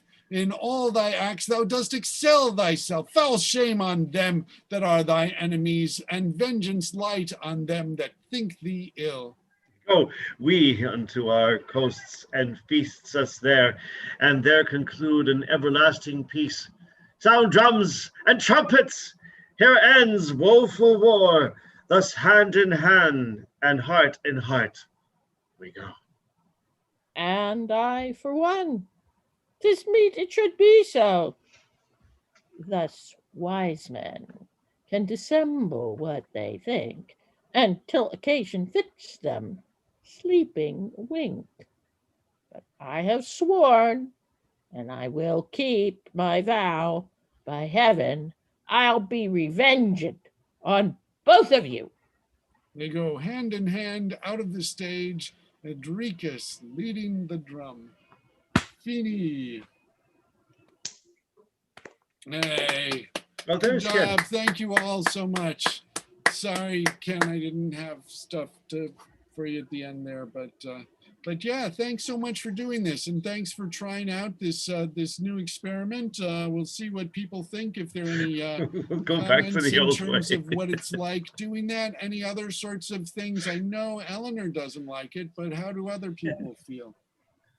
I'm not mad about it either. Okay. I mean, it I'm is. For you, you like it because you haven't yet worked out how to be able to do both of the things at the same time. Right, I was having some difficulty, although I would have been able to do it without this. Uh-huh. Okay. Any other thoughts, opinions? I kind of would rather manipulate my own script. Do it without that? Yeah. Yeah, because for a minute there, as I was looking, and I like look away, and I go, oh, it's me. Yeah, no. I know. And then sometimes, there I yeah, am. one time I Oh, like hit the oh, thing wait. and it went a page too far, and then it's like, oh shit, I gotta go back. I didn't mean to do that. And then yeah, you managed to find that. But Yeah. yeah, there are some difficulties with it, and so yeah, it was an interesting experiment, and It was. sometimes when things were done. Like with Christine, you didn't see it at all because you were reading from another thing, right? Right. Yeah. Well, actually, I mean, by Oh, reading something yeah. above it, I thought it worked really well in terms of I Okay. could see your face well from that. Mhm. So I Okay. thought that did work well. And, That's good. Yeah. Oh, I guess we can. So yes, this was an experiment, probably never to be repeated again, but just something that we can try out when people in certain sorts of circumstances where we can share it like that. But I doubt we'll do it much other than that. Since I had the number of